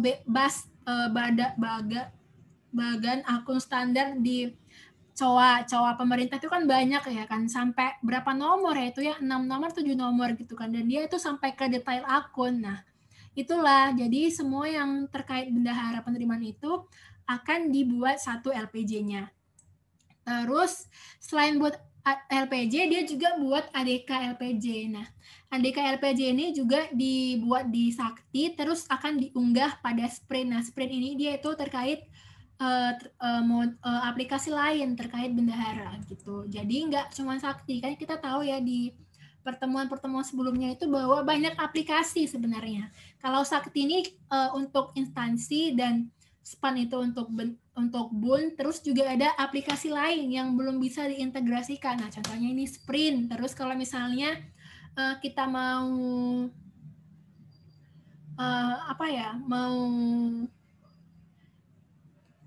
mau penganggaran juga modulnya beda ya kan, lain-lain lagi gitu. Oke, next. Ini ada contoh dari LPJ ADK-nya. Nah, jadi ini tuh ada kita mencatat terkait kas. Nah, ini makanya ini tuh tadi yang di sebelumnya ini kan ada dibuat nih kan. LPJ itu terdiri dari akun-akun turunan bendahara gitu ya kan. Nah, makanya ini tuh ada kas, ini kas bendahara penerimaan, terus diturunkan lagi selain kas, ada BPPNBP, DPK yakni dana pihak ketiga, pajak dan lainnya. Nah, begitu deh. Terus ada seperti di account pada umumnya, ada saldo awal, penambahan, pengurangan, dan akhirnya saldo akhir. Nah, ini dia mutasi-mutasinya. Terus habis itu kita juga selain kita mencatat mutasinya atau di account-nya lah ibaratnya, kita juga mencatat keadaannya di brankas berapa, di rekening berapa gitu. Nah, ternyata ini semua uang yang ada ini ada di rekening gitu. Terus yang ketiga ini kita juga mencatat kalau misalnya ada selisih antara saldo akhir kas di rekening dengan saldo fisiknya gitu. Kalau misalnya ada selisih, maka kita akan melakukan yang nomor 6 ini, yang pembukuan dan fisik kas setelah diperiksa oleh KPA dengan hasil sebagai berikut. Nah, kalau misalnya ada selisih, maka kita nyatat yang nomor 6. Kalau nggak ada, ya dikosongin aja. Terus yang keempat ini adalah saldo uang yang sudah jadi milik hak negara. Nah, jadi kan ini tuh ada rumusnya nih ya. Saldo awal PNBP ditambah kas DPK yang dipindah ke PNBP dan pajak dikurang setoran PNBP dan setoran pajak. Nah, jadi kan bendera penerimaan ini tuh dia menerima dari pihak ketiga terkait penerimaan ya kan. Nah, penerimaan inilah yang jadi hak negara. Jadi makanya di sini itu ada saldo awal PNBP kalau ada ya kan. Tapi ini biasanya nggak ada. Kenapa ya? Karena harusnya itu nggak ada gitu di neraca itu kas di bendahara penerimaan ataupun di kas di bendahara pengeluaran pada awal periode kalau KL-nya itu baik gitu. Terus habis itu ditambah kas yang dipindah kategori ke PNBP dan pajak. Nah, ini sama yang kayak yang tadi tuh aku jelasin ketika ngelelang, kalau dia menang kan jadi PNBP dan pajak, kalau dia kalah dia nggak jadi PNBP dan pajak ya kan, tapi dia disetorkan ke DP ke suppliernya gitu. Terus nah jadi ini dia ada 72 juta gitu kan. Terus nah selain kita melihat ini dan mengecek ketersediaan di brankas, di rekening, terus kita nyatat juga di account, kita juga perlu merekonsiliasi dengan si UAKPA. Nah, apa sih itu UAKPA? UAKPA itu pas kita belajar di Akpom itu apa ya? UAKPA sama UAKPB, yang unit akuntansi pengguna anggaran sama unit akuntansi pengguna barang. Nah, jadi si UAKPA ini dia akan menyusun laporan keuangan dan dia juga lah yang mencatat terkait transaksi-transaksi gitu ya kan. Sedangkan bendahara ini dia kan mencatat terkait bendaharanya aja, uang-uangnya gitu. Jadi mesti direkonsiliasikan apakah sesuai atau enggak gitu. Gitu deh. Jadi tetap harus ada rekonsiliasi supaya lebih akurat. Nah, ini ternyata ada selisih ya kan gitu deh. Terus next ini ada contoh soal. Gitu soalnya soal di UTS. Nah, berikut ini yang terkait penyusunan LPJ bendahara dan dalam melalui sakti. A. LPJ pengeluaran dan bendahara penerimaan digabung dalam satu dokumen atau laporan. Nah, ini tuh salah ya. Jadi LPJ-nya itu mesti masing-masing, bendahara pengeluaran satu, bendahara penerimaan satu, nggak bisa digabung. Itu salah digabung. Terus yang kedua, dengan adanya sakti tidak diperlukan lagi rekonsiliasi internal. Nah, ini tuh salah ya. Tadi ini kan kita lihat di slide sebelumnya ini, bahwa di LPJ yang dilaporkan ini tetap ada laporan rekonsiliasi ya kan. Nah, di nomor 5. Jadi tentu saja yang B ini salah. Terus yang C, terus yang D, pencetakan LPJ bendahara dan download ADK LPJ bendahara hanya dapat dilakukan oleh Monsakti. Terus yang C ini LPJ bendahara dibuat setiap bulan. Nah, ini juga benar ya guys. Jadi yang C ini benar. Kenapa? Karena emang LPJ ini wajib dibuat setiap bulan gitu. Maksimal 10 hari setelah berakhirnya bulan tersebut supaya lebih up to date gitu. Dengan syarat semua kwitansi sudah diajukan penggantiannya dalam SPMGO. Nah, jadi kalau kita mau buat SPM itu harus kwitansinya itu udah benar dilakukan penelitian gitu. Kenapa? Karena emang bendahara kan yang meneliti dan memastikan kebenaran dari SPM dan SPBY-nya gitu. Oke. Terus abis itu ini dia ada fitur-fitur ini ada fitur-fitur bendahara penerimaan. Ini ada banyak ya, ada catat kas masuk PNBP SBS, nah dan sebagainya, sampai dengan tutup buku modul. Nah, kenapa ini itu opsional? Karena itu juga membuat si bendahara, modul GLP gitu.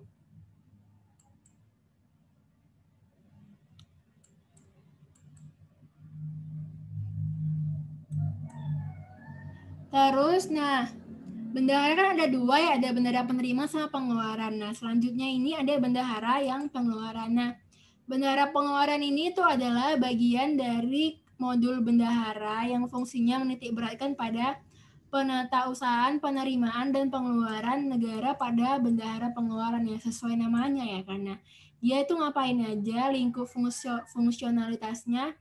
Yang pertama dia mengelola UPGUP, terus mengelola dana titipan, sama menyusun LPJ bendahara. Oke, nah ini keterkaitan antar modul. Nah, jadi modul bendahara itu, oke, kita mulai dari mana ya? Nah, jadi modul anggaran ini sama sih kayak yang tadi ya kan. Modul anggaran ini tuh kan ada DIPA ya kan, merupakan batas anggaran tertinggi dari kita belanja. Terus dia ngasih data pagunya itu ke bendahara, karena bendahara inilah yang akan melakukan pembayaran dan gitu. Bentar ya agak.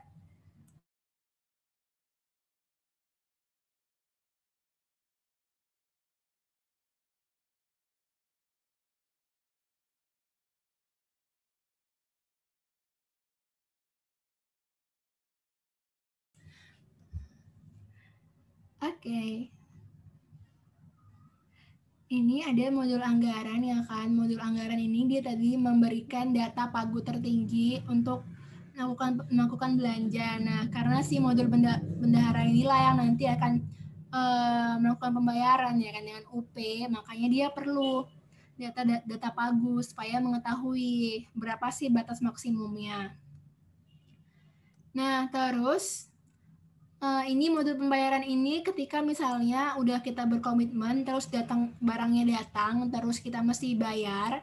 Nah, kalau bayarnya pakai UP, ini tuh mesti bayar pakai UP ya. Bendahara itu hanya bayar pakai UP sama LS bendahara. Kalau dia bukan UP dan LS bendahara, maka nggak perlu modul bendahara, ingat ya. Nah, ketika modul pembayaran ini mau minta pembayaran, maka dia harus ngasih tahu sama bendahara gitu kan. Terus dia ngasih kwitansi, terus si modul bendahara ini akan mengecek SPBY-nya. Nah, kalau benar maka si bendahara ini akan membayar ke supplier gitu lah kan. Terus ketika misalnya saldo di UP-nya tinggal dikit gitu lah kan, dia mesti mengisi ulang kembali UP-nya. Nah, kalau mengisi ulang itu dia mesti membuat namanya DRPP. Nah, ini tuh yang berisi perincian dia udah belanja apa aja. Nah, DRPP ini juga akan diteruskan ke modul pembayaran. Nah, dari modul pembayaran ini juga lah yang dia akan mencairkan SP2DUP, GUP, TUP, serta memberikan LS bendahara. Gitu. Lalu selanjutnya modul bendahara ini kalau udah dapat SP2DUP maka UP-nya kembali terisi penuh, dan kalau dapat LS bendahara maka modul bendahara ini akan meneruskan ke supplier gitu. Nah, terus karena ini kan siap ya kan mesti buat jurnal, makanya dia berinteraksi dengan modul GLP, di mana modul bendahara ini akan nyatat pendapatan dan belanja, sedangkan modul GLP ini juga akan membuat jurnal tutup buku, karena semua modul ini akan di-close oleh modul GLP. Nah, kenapa ya ini dia ada modul jurnal pendapatan ya kan si modul bendahara. Nah, ini tuh sama kayak yang tadi, kayak yang SPM. Jadi ketika kita bayar gaji pegawai, terus pegawainya mau nyicil bayar TGR, nah itu kan jadi pendapatan. Makanya dia ini jurnal pendapatan dan belanja. Terus, nah kalau misalnya ini kan si TGR ini kan dia dari piutang TGR. Nah, makanya dia akan terinterkoneksi sama modul piutang. Gitu deh. Terus ini juga mesti ada update AFP dan update FA oleh dari data dari modul bendahara ya. Kenapa? Karena modul bendahara ini yang dia yang mengeluarkan uang. Jadi supaya tahu sekarang uangnya itu tinggal berapa. Terus juga update AFP. Nah, ketika kita menggunakan UP, kalau di kas itu kan akan ada kalau misalnya udah SP2D ya kan. Sedangkan kalau misalnya kita masih ada transaksi biasa, maka di jurnal itu nggak ada ya kan.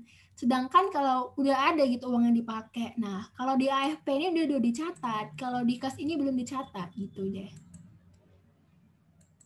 Kalau di akrual kan nyatanya ketika SPP atau SPM ya kan. Sedangkan kalau di AFP ini ketika kita bayar pakai UP pun udah ada di AFP gitu. Terus ini selanjutnya, ini yang pertama ya, lingkup pertama dari fungsionalitasnya yaitu adalah pengelolaan UP dan TUP. Nah, hal yang pertama dilakukan itu, sebelumnya kita harus tahu dulu apakah itu UP. UP itu digunakan untuk membiayai kegiatan operasional sehari-hari gitu. Yang nggak bisa pakai LS ya kan, masa kita beli buku 10.000 pakai LS ya kan.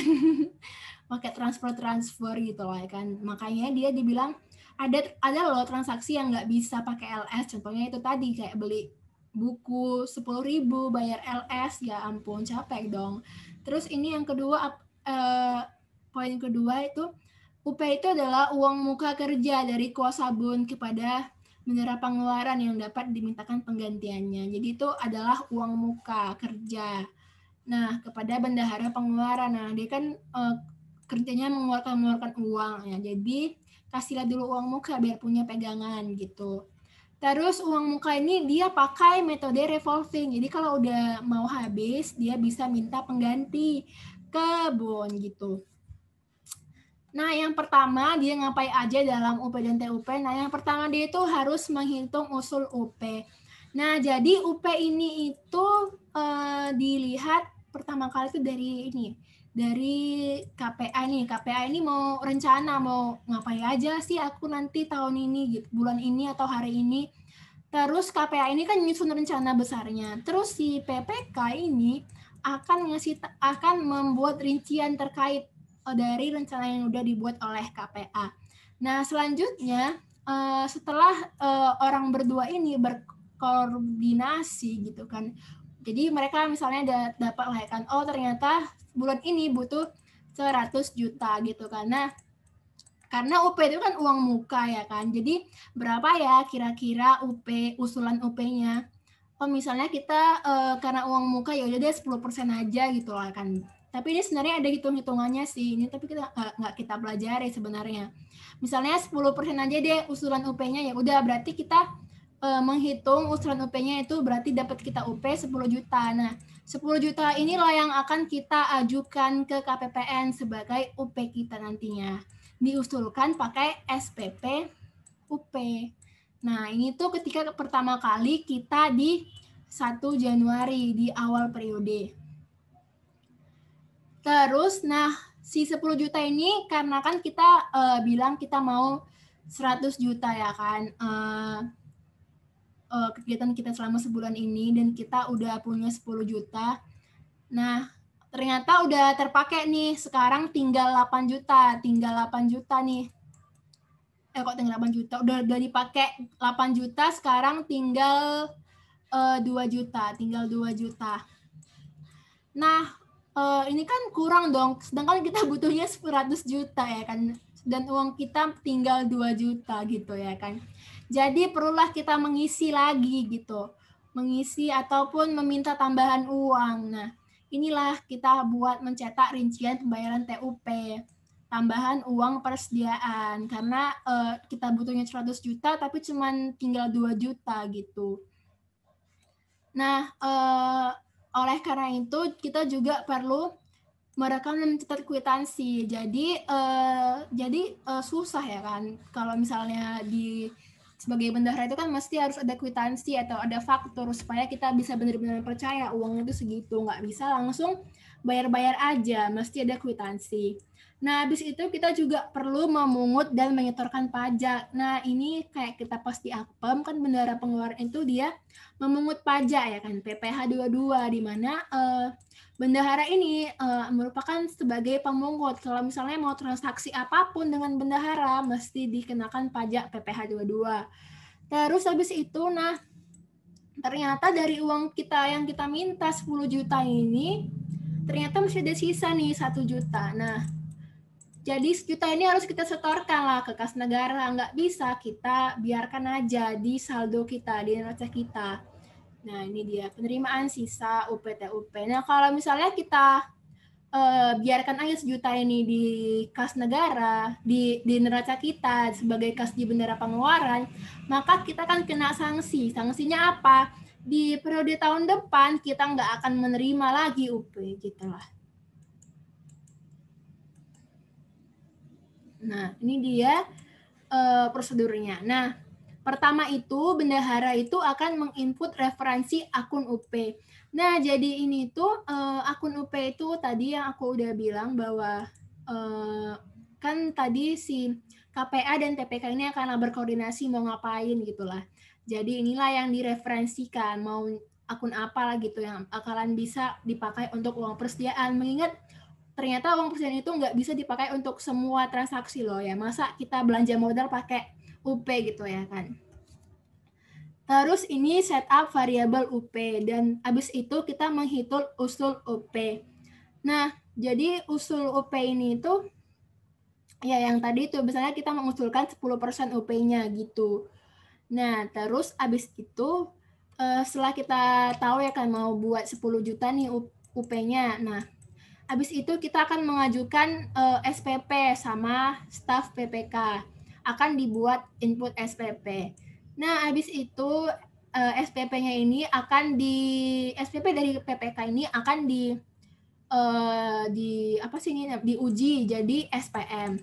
Nah, SPM ini itu diuji dulu sebenarnya sama si PP SPM gitu. Nah, PP SPM ini menguji SPP dan menerbitkan SPM. Nah, SPM ini itu akan diserahkan ke KPPN. Habis itu baru KPPN lah menyerahkan SP2D ke bendahara. Nah, itulah dia si kas banknya di uang persediaan.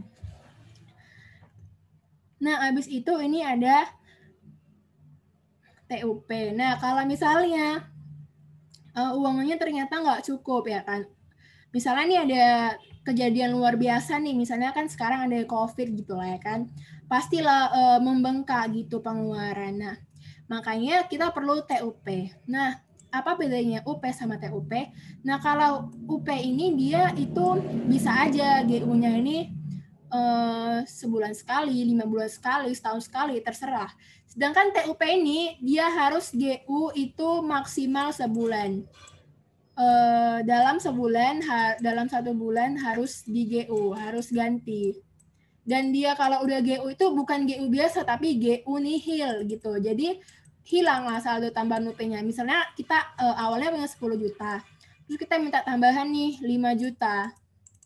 Nah, misalnya di bulan Januari kita punya 10 juta, bulan 2 kita punya 15 juta lah ya kan. Nah, di bulan ketiga kita harus mengembalikan nih 5 jutanya ini, nggak bisa kita isi lagi. Dan sekarang di bulan 3 ini kita cuman punya 10 juta, bukan 15 juta lagi gitu. Jadi tambahan UP ini bersifat sementara, cuman dalam 1 bulan. Nah, gimana caranya? Nah, pertama itu kita buat rincian TUP. Kenapa kita butuh TUP dan untuk apa? Habis itu, setelah si bendahara buat rinciannya, baru staf PPK-nya ini akan menginput SPP. Nah, SPP ini akan diuji oleh PPSPM, pejabat penguji dan pembuat SPM. Nah, habis itu buat SPM. Nah, SPM ini akan diuji oleh KPPN. Habis itu Kalau udah sesuai baru dia mencetak SP2D dan terbitlah uangnya di bank. Nah, sampai sini ada yang mau ditanya enggak? Oke. Kalau nggak ada, berarti kita next. Habis itu, mana ya? Oke. Ini apa? Nah, ini ada apa ya ini? Alur proses pembuatan PSPMGU. Nah, jadi kalau kita pakai UP itu, nah bedanya kalau kita pakai UP sama LS itu apa? Kalau kita pakai LS, ketika kita belanja, kita harus langsung buat SPP atau SPM. Nah, sedangkan kalau kita pakai UP, kita buat SPM-nya itu hanya ketika UP kita udah hampir habis. Kalau UP-nya masih ada ya nggak usah buat SPM. Sedangkan kalau kita LS, setiap belanja mesti buat SPM. Nah, jadi biar nggak capek ya kan, makanya pakai UP gitu. Nah dimulai dari ini ya, dari si operator sakti, staff PPK-nya. Nah jadi ketika PPK ini kan dia bertugas membuat komitmen dan melaksanakan komitmen. Nah, kalau udah selesai komitmennya dan udah dapat barangnya, maka si supplier punya hak untuk menerima uang tersebut. Maka si PPK akan berkewajiban membayar. Nah, makanya dia ini pertama ini ingat prinsip pertama itu bahwa harus terima dulu baru bayar. Maka akan dimulai dengan menginput PPBJ penerimaan barangnya itu akan diinput di ini, di pendaftaran aset tetap atau persediaan oleh operator aset tetap atau persediaan ya kan. Nah setelah itu, setelah udah dapat barangnya kan udah dapat tagihan, habis itu barulah si PPK ini akan menginput SPBY. Nah untuk apa sih SPBY ini? Nah SPBY itu adalah surat perintah bayar yang akan diteliti oleh bendahara. Jadi kalau misalnya pakai UP, bendahara itu mesti lihat SPBY gitu, harus menguji SPBY, apakah benar SPBY-nya gitu, yang dibuat oleh si staf PPK. Nah sebelum sampai ke bendahara, si SPBY-nya ini tuh harus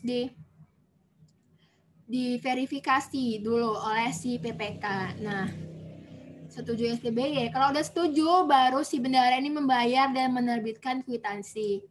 Nah, misalnya UP-nya itu ada 50 juta ya kan. Nah, di tanggal 1 itu kita belanja 15 juta. Kan masih ada 35 juta lagi nih. Berarti kita nggak usah ngajuin SPM. Terus di tanggal 2 ini kita belanja 10 juta. Nah, sekarang tinggal 25 juta. Nah, misalnya itu kita mau revolving itu kalau udah di bawah 50% ya kan. Nah, di ketiga kali proses yang ini tuh dari input PBJ, terus SPBY, suci SPBY dan kwitansi udah 3 kali dan sekarang saldo kita itu udah tinggal berapa ya?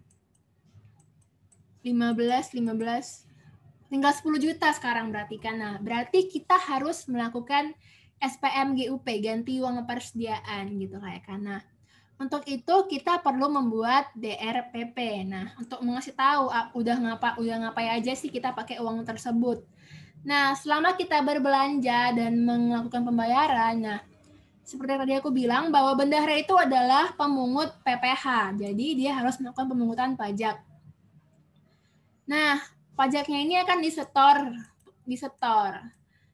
Nah, dia ini akan dapat nomor billing dan NTPN. Nah, setoran ini akan dicatat sebagai pendapatan oleh DJP. Sedangkan kalau di bendahara ini, dia itu namanya kas lainnya di bendahara pengeluaran pada utang pajak bendahara pengeluaran. Jadi bukan kas lainnya di bendahara pengeluaran pada pendapatan pajak. Kenapa? Karena pajak itu hanya diakui sebagai pendapatan oleh DJP. Kalau KR lain itu nggak boleh mengakui, tapi akuinya sebagai utang pajak. Nah, ketika tadi kan sekarang saldo UP kita tinggal 10 ya kan. Nah, berarti kita mesti ngajuin SPMGU supaya kita bisa menggunakan lagi, bisa belanja lagi. Nah, untuk itu kita perlu buat DRPP supaya menunjukkan apa aja yang udah kita lakukan dengan si UP tersebut. Nah, setelah buat DRPP dan kita ngasih ke PPK, PPK ini akan buat SPP. Nah, jadi yang membuat SPP itu adalah PPK, yang buat SPM itu adalah PPSPM. Nah, jadi operator SPP ini itu akan, operator sakti itu akan membuat SPP. Nah, terus akan diverifikasi oleh PPK selaku verifikator. Kalau udah setuju, baru dia akan membuat ADK SPP. Nah, ADK SPP ini itu dia akan ini tuh apa sih namanya ini? Formatnya itu adalah NRT, format ADK-nya itu NRT. Habis SPP-nya ini itu akan diuji oleh PPSPM. Nah, kalau udah diuji, udah benar kelengkapan administrasinya, maka PPSPM akan membuat SPM. Nah, SPM ini itu akan kalau udah setuju ini akan kalau udah sesuai maka dia akan buat SPM-nya, terus dia si PPSPM ini akan meng-create ADK SPM. Nah, ADK SPM ini dia ini kodenya itu adalah PMRT. Kalau ADK SPP ini kodenya ini adalah NRT, kalau kode SPM itu PMRT. Nah, ADK SPM ini akan diteruskan kepada KPPN setelah dia ini pakai SPAN. Nah, kalau dulu kita belum pakai SPAN, maka haruslah PPSPM capek-capek ke KPPN. Tapi kalau sekarang tinggal input di Sakti, maka KPPN pakai SPAN langsung tahu bahwa udah ada di input di Sakti. Nah, SPM ini akan diverifikasi oleh KPPN, diproses. Nah, kalau udah ternyata udah sesuai, maka dia akan menerbitkan SP2D. Nah, SP2D ini akan dicatatlah oleh si PPK bahwa SP2D udah cair, dan oleh bendahara dia berarti sekarang uangnya itu sekarang 50 juta lagi. Nah, jadi kalau misalnya kita itu punya udah belanja ini kan 40 juta, sisa uang kita tuh 10 juta. Berarti yang di GU itu adalah 40 juta ya kan, gitu. Itu adalah GU. Kalau GU nihil, maka yang kita GU itu adalah si GU nihil itu 40 juta, dan sekarang saldo kita adalah tetap 10 juta, bukan 50 juta. Kalau GU saldo kita sekarang tetap 50 juta, bukan 10 juta.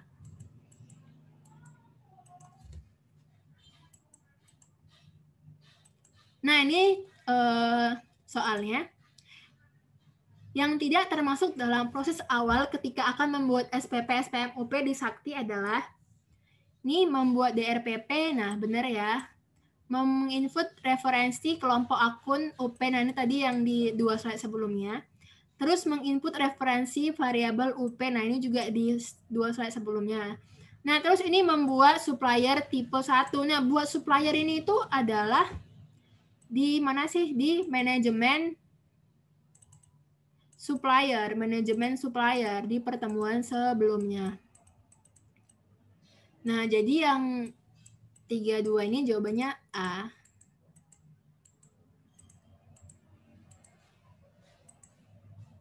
Oh, ini juga ada nih.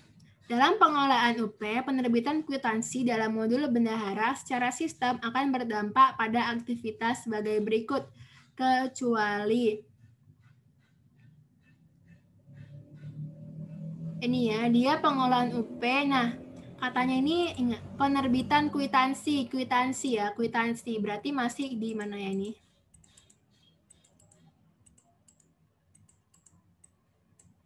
Nah, di sini ya, di masih penerbitan kwitansi, belum ada DRPP sama SPP, masih di awal-awal banget.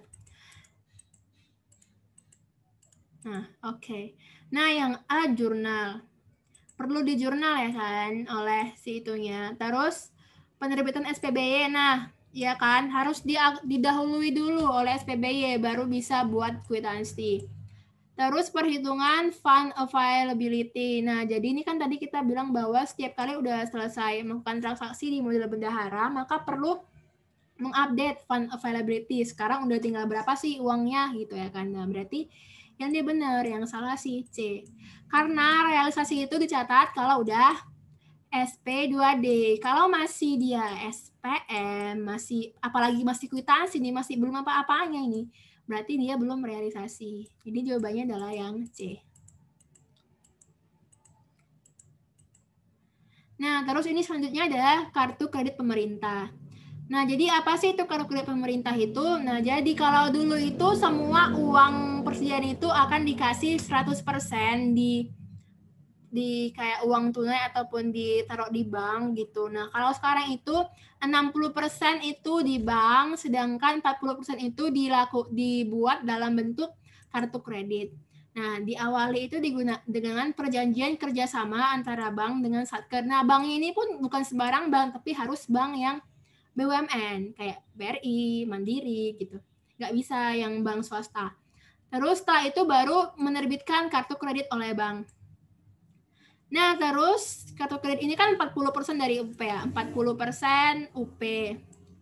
Nah, jadi bisalah dipakai oleh pemegang kartu kreditnya, dia belanjalah dia pakai KKP. Nah, yang bisa dipakai itu hanya operasional sama perjalanan dinas. Nah, nggak bisa pakai belanja modal ya. Iyalah orang cuma 40% ya kan, mana cukup belanja modal. Nah, jadi kalau misalnya pakai kartu kredit pemerintah ini itu kita itu belanja gitu ya kan. Nah, belanja terus bayarnya dipakai debit kartu ini. Terus abis itu yang menalangin yang bayar duluan itu adalah si bank. Nah, kalau misalnya terus si Satker itu akan bayar ketika misalnya awal bulan nih. Pas awal bulan lah nanti si Satker akan bayar kayak Shopee Pay Later gitu ya kan. Kita kan belanja aja, nanti pas awal bulan barulah kita bayar sesuai dengan yang ditagih. Nah, yang diuji itu adalah tagihan oleh si bank tersebut yang udah kita pakai itunya, karena mereka duluan yang bayar. Nah, diujilah oleh PPK. Nah, kalau udah diuji oleh PPK, selanjutnya akan diterbitkan SPBY. Nah, SPBY inilah yang akan diverifikasi oleh bendahara. Nah, kalau misalnya udah benar nih, jadi verifikasi sama bendahara, barulah akan didebit rekening bendahara pengeluarannya.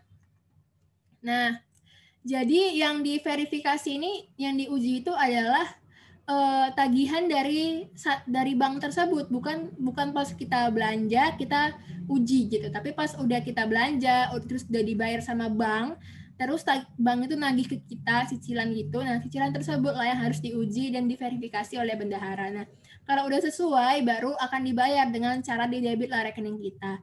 Terus habis itu kita lakukan pertanggungjawaban dan monitoring evaluasi. And then ini selanjutnya ada pengujian. Nah, jadi ketika udah bertransaksi dengan kartu kredit, maka adalah bukti transaksinya dan ada juga tagihan banknya. Nah, ini tuh yang akan diuji oleh PPK. Nah, kalau disetujui, maka akan buat SPBY. Nah, SPBY ini adalah salah satu cara di mana salah satu syarat bahwa untuk melakukan pembayaran dari UP. Nah, inilah akan diverifikasi oleh bendahara pengeluaran ya.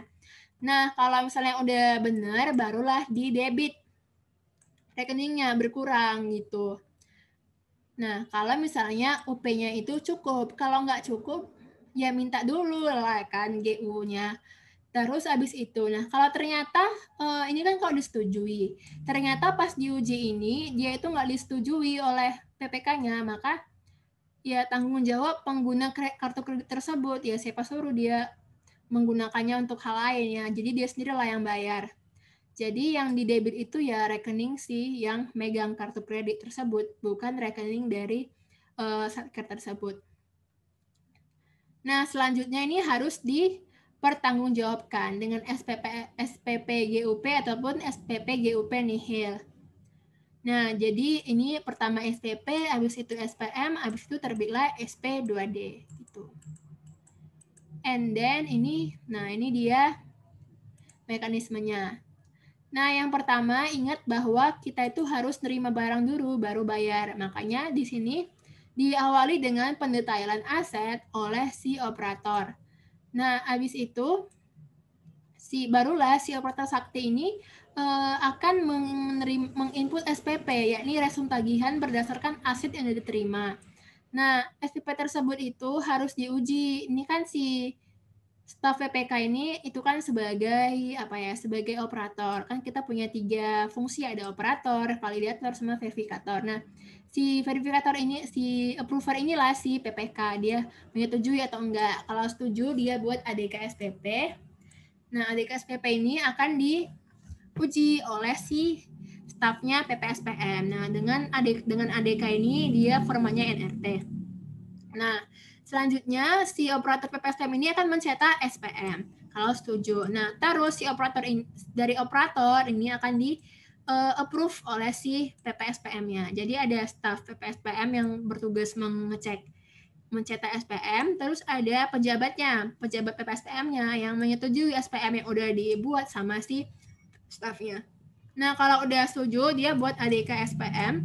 ADK SPM ini dia kodenya itu PMRT, terus diserahkan ke KPPN melalui SPAN.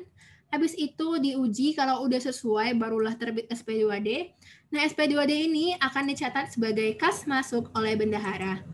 Nah, kalau misalnya kita itu kan sebagai bendahara mesti mengungut pajak. Kalau misalnya kita ada pajaknya yang dipungut, maka kita lakukan pemungutan pajak, terus kita setor ke negara. Kalau misalnya udah dapat SP2D dari KPPN, terus kita mesti bayar tagihan oleh KPP. Nah, ini juga akan dibuat billing statement-nya, gitu deh. Sampai sini dia mau ditanya?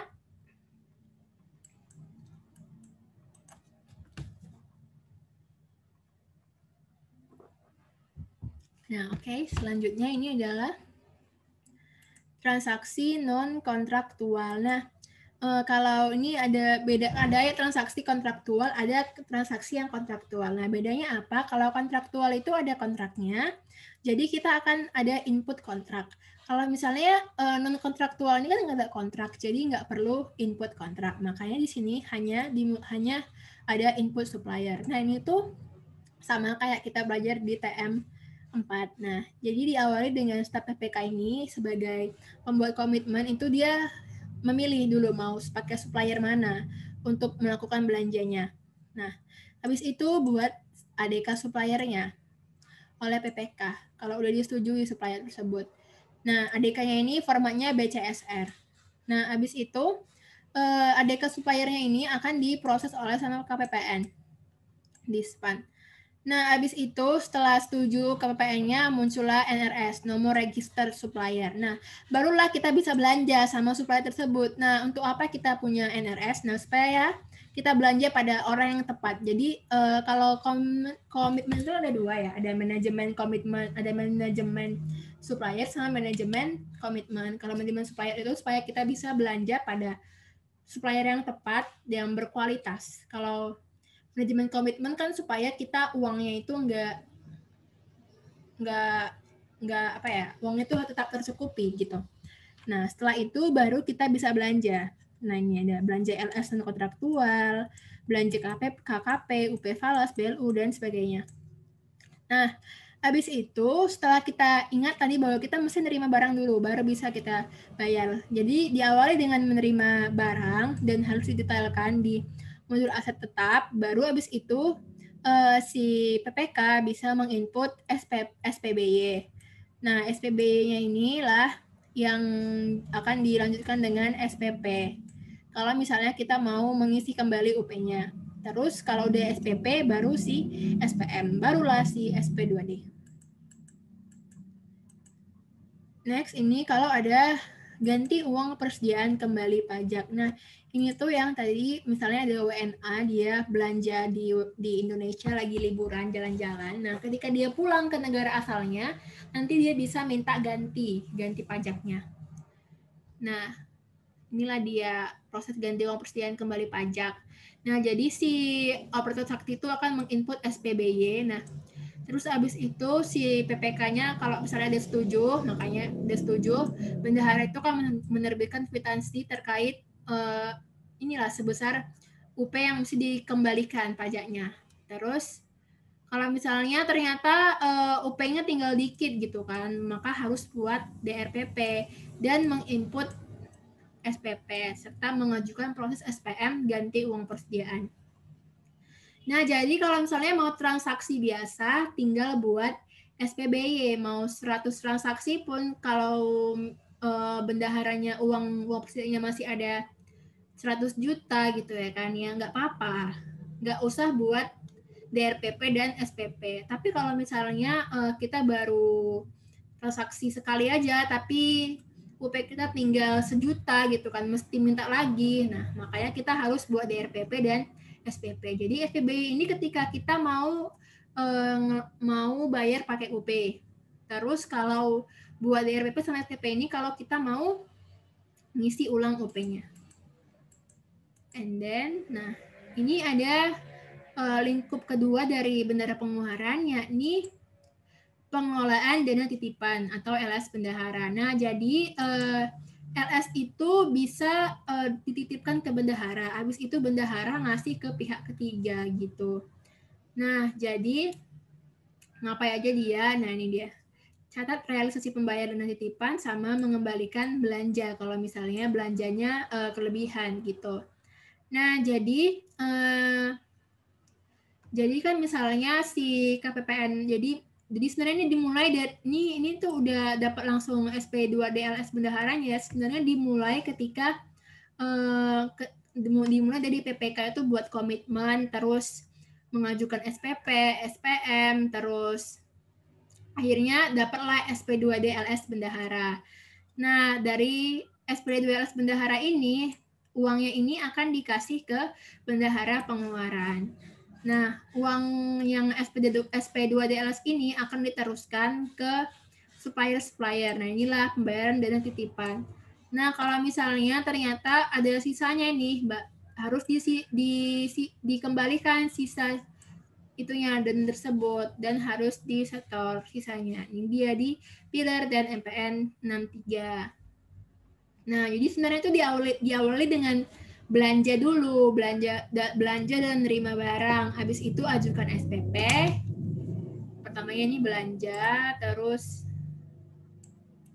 SPP, terus SPM. Nah, habis itu baru ke SP2DLS bendahara. Jadi emang udah dari awal pengen buat SP2DLS bendahara gitu. Karena dari UP nggak cukup uangnya misalnya gitu, atau terlalu bukan akun yang bisa dipakai SP2D UP, nggak bisa pakai UP. And then habis itu ini ada LPJ. Nah, ini yang terakhir dari si bendahara pengeluaran, dia harus bikin LPJ. Nah, LPJ-nya ini sama kayak bendahara penerimaan, mirip-mirip. Nah, dia terdiri dari turunan dari akun-akun terkait bendahara pengeluaran.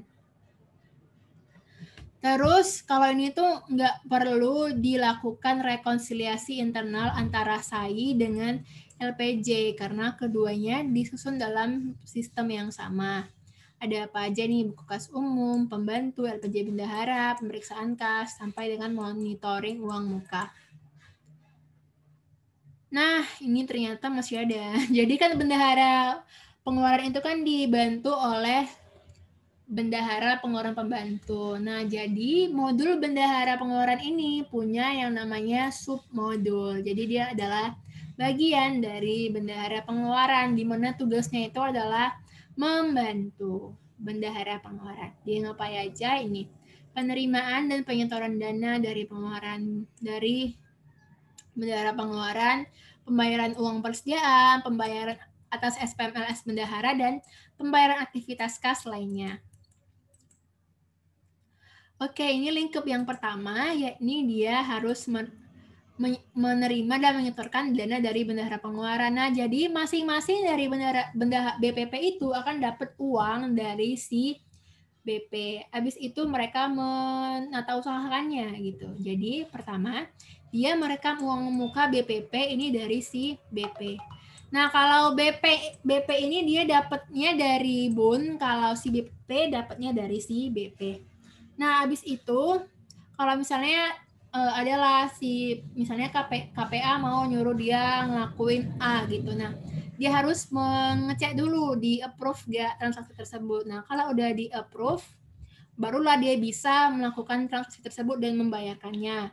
gitu. Nah, kalau misalnya uang muka dari BPP itu ternyata ada sisa, harus dikembalikan ke BP. Sama halnya uang persediaan dari si BP dari BP, UP-nya BP dari BUN itu harus disetor ke BUN setiap akhir periode. Harus dienolkan, nggak boleh nggak nol. Kalau nggak nol, tahun depan nggak akan dapat UP. Next, ini ada pengelolaan UP dan TUP. Nah, ini kalau tadi itu ini dari bendahara pengeluaran. Jadi bendahara pengeluarannya lah yang ngasih. Nah, kalau ini tuh dia membantu bendahara pengeluarannya. Nah, jadi yang pertama dia merekam uang muka BPP, terus ini dia juga membantu merekam mencatat kwitansi. Yang tadi itu kalau kita lihat di siklusnya kan ada nyatat kwitansi. Nah, ini tuh yang nyatat itu adalah si BPP-nya. Dan dia juga lah yang menyetor dan memungutkan pajak, yakni yang PPh 22. Habis itu dia juga akan mengembalikan sisanya ke BP. Jadi kan misalnya si KL-nya ini punya bendahara pengeluaran pembantu, terus habis itu di masing-masing departemen atau bidangnya itu akan ada satu BPP gitu. Terus habis ini itu ada pengelolaan dana titipan atau LS bendahara. Nah, dia ngapain aja? Nih dia catat realisasi pembayaran dana titipan. Jadi dana titipan tersebut akan dibayarkan ke pihak yang sebenarnya berhak. Jadi kita hanya sebagai penyalur, ibaratnya intermediari. Terus juga mencatat pengembalian belanja. Kalau misalnya ternyata kita kelebihan belanja ataupun sebenarnya kita cuma titipin doang, bukan kita yang belanja. Terus ini tadi yang aku bilang di pertama bahwa kalau misalnya si Satker itu nggak memiliki BP fungsional, maka dia nggak perlu bendahara penerimaan. Nah, sebagai gantinya, tapi kan setiap Satker itu pastilah ada PNBP umumnya ya kan, bisa aja entah dia nyewain gedung kayak atau apalah gitu lah ya kan. Nah, jadi sebagai konsekuensinya nggak punya bendahara penerimaan, maka yang mengelola itu adalah bendahara pengeluaran. Nah, tapi kalau misalnya emang dia itu punya PNBP fungsional, jadi dia punya bendahara penerimaan, terus ada PNBP umum ya, tetap sih bendahara penerimaan yang mengelola. Tapi kalau misalnya dia udah nggak punya bendahara fungsional dari awal, terus tiba-tiba ada PNBP umum, nah inilah si bendahara pengeluaran lah yang akan melakukan pengelolaan. Nah, dia ngapain aja? Yang pertama, dia membuat SBS, yakni surat bukti setor. Terus, habis itu disetor ke kas negara. Dan dia juga mesti memonitor penerimaannya supaya sesuai dengan anggaran. Nah, ini PNBP fungsional ini harusnya sih bendahara penerimaan ya ini. Ini juga sama, dia catat SBS, menyetorkan PNBP-nya, serta monitoring penerimaannya. Terus penyusunan LPJ. Nah, jadi sama kayak yang lain. Jadi kalau setiap bendera itu harus bikin masing-masing LPJ-nya, dibuat di Sakti. Terus dia ini turunan dari akun-akun terkait bendahara pengelola pembantu. Nah, jadi LPJ si BPP ini diserahkan ke BP, LPJ BP diserahkan ke BUN gitu. Jadi si BP ini akan mengkonsolidasikan semua BPP yang ada gitu. Dan jadilah LPJ BP dan akan dikasih ke BUN. Dan terus nggak perlu rekonsiliasi antara SAI dan LPJ karena duanya sistemnya sama. LPJ ini terdiri dari ini ya, sama kayak LPJ di BP. Ini transaksi UP atau TUPBP-nya. Nah, dimulai dari bendahara yang merekam UP uang muka ke BPP. Jadi BP itu ngasih uang muka ke BPP. Terus BPP itu akan melakukan approval misalnya ada transaksi yang memerlukan kas dari BPP. Nah, kalau misalnya udah di-approve baru buat kwitansi berdasarkan SPBY. Terus dibayarlah. Ya, karena Terus kalau ternyata udah udah dikit UP yang ada di BPP, maka dia bisa mengisi dan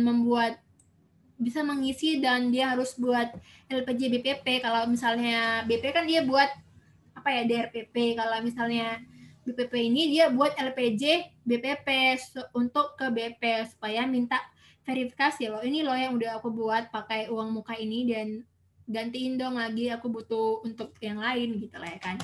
Nah kalau ternyata uangnya itu udah tinggal 1 juta, terus udah nggak tahu lagi mau dibuat untuk apa, udah selesai semua prokernya, ya udah tinggal dikembaliin aja ke bendahara. Terus ini pembayaran LS bendahara. Nah, jadi ini sebenarnya sama kayak yang BP, di mana diawali juga dengan belanja, terus penerbitan SPP, terus SPM, terus terbitlah SP2DLS bendahara. Tapi dikasih dulu ke BP. Terus habis itu BP itu akan ngasih ke BPP, tolong dong bantuin ini untuk serahin ke masing-masing supplier gitu. Nah, habis itu setelah di-approve, barulah langsung dibayarin ke dan titipannya. Nah, ketika pembayaran itu harus dimonitor, bener nggak ini orang nih beneran berhak sama dana tersebut gitu. Nah, kalau misalnya ternyata masih ada sisa, ya tinggal dikembalikan ke bank. Ini kan berarti pengembalian belanja ya kan. Makanya ini dia dianggap sebagai NTPN. Nah, kenapa? Karena kalau kita menggunakan belanja itu kan jurnalnya ketika akpom itu adalah pendapatan lainnya. Makanya ada NTPN. Nah, ini udah sama ya kayak tadi, pengembalian belanja itu berarti mengurangi modul pembayaran dan harus juga di jurnal. Nah, ini ada resiko secara umum dari modul bendahara. Nah, yang pertama itu karena data induknya itu tidak akurat dan tidak valid. Kenapa? Karena Sakti itu kan terintegrasi semua modul itu berfokus pada Sakti. Jadi kalau database-nya rusak, maka semua akan rusak. Jadi perlu yang pertama pengendalian integritas pemrosesan data. Jadi harus langsung dikasih tahu, misalnya kalau itu harus dibuat dalam rupiah, terus ada kode akun tertentu. Nah, ini sih integritas pemrosesan data. Terus yang kedua ini batasi akses, jadi bisa pakai PIN, pakai tanda pengenal, dan sebagainya.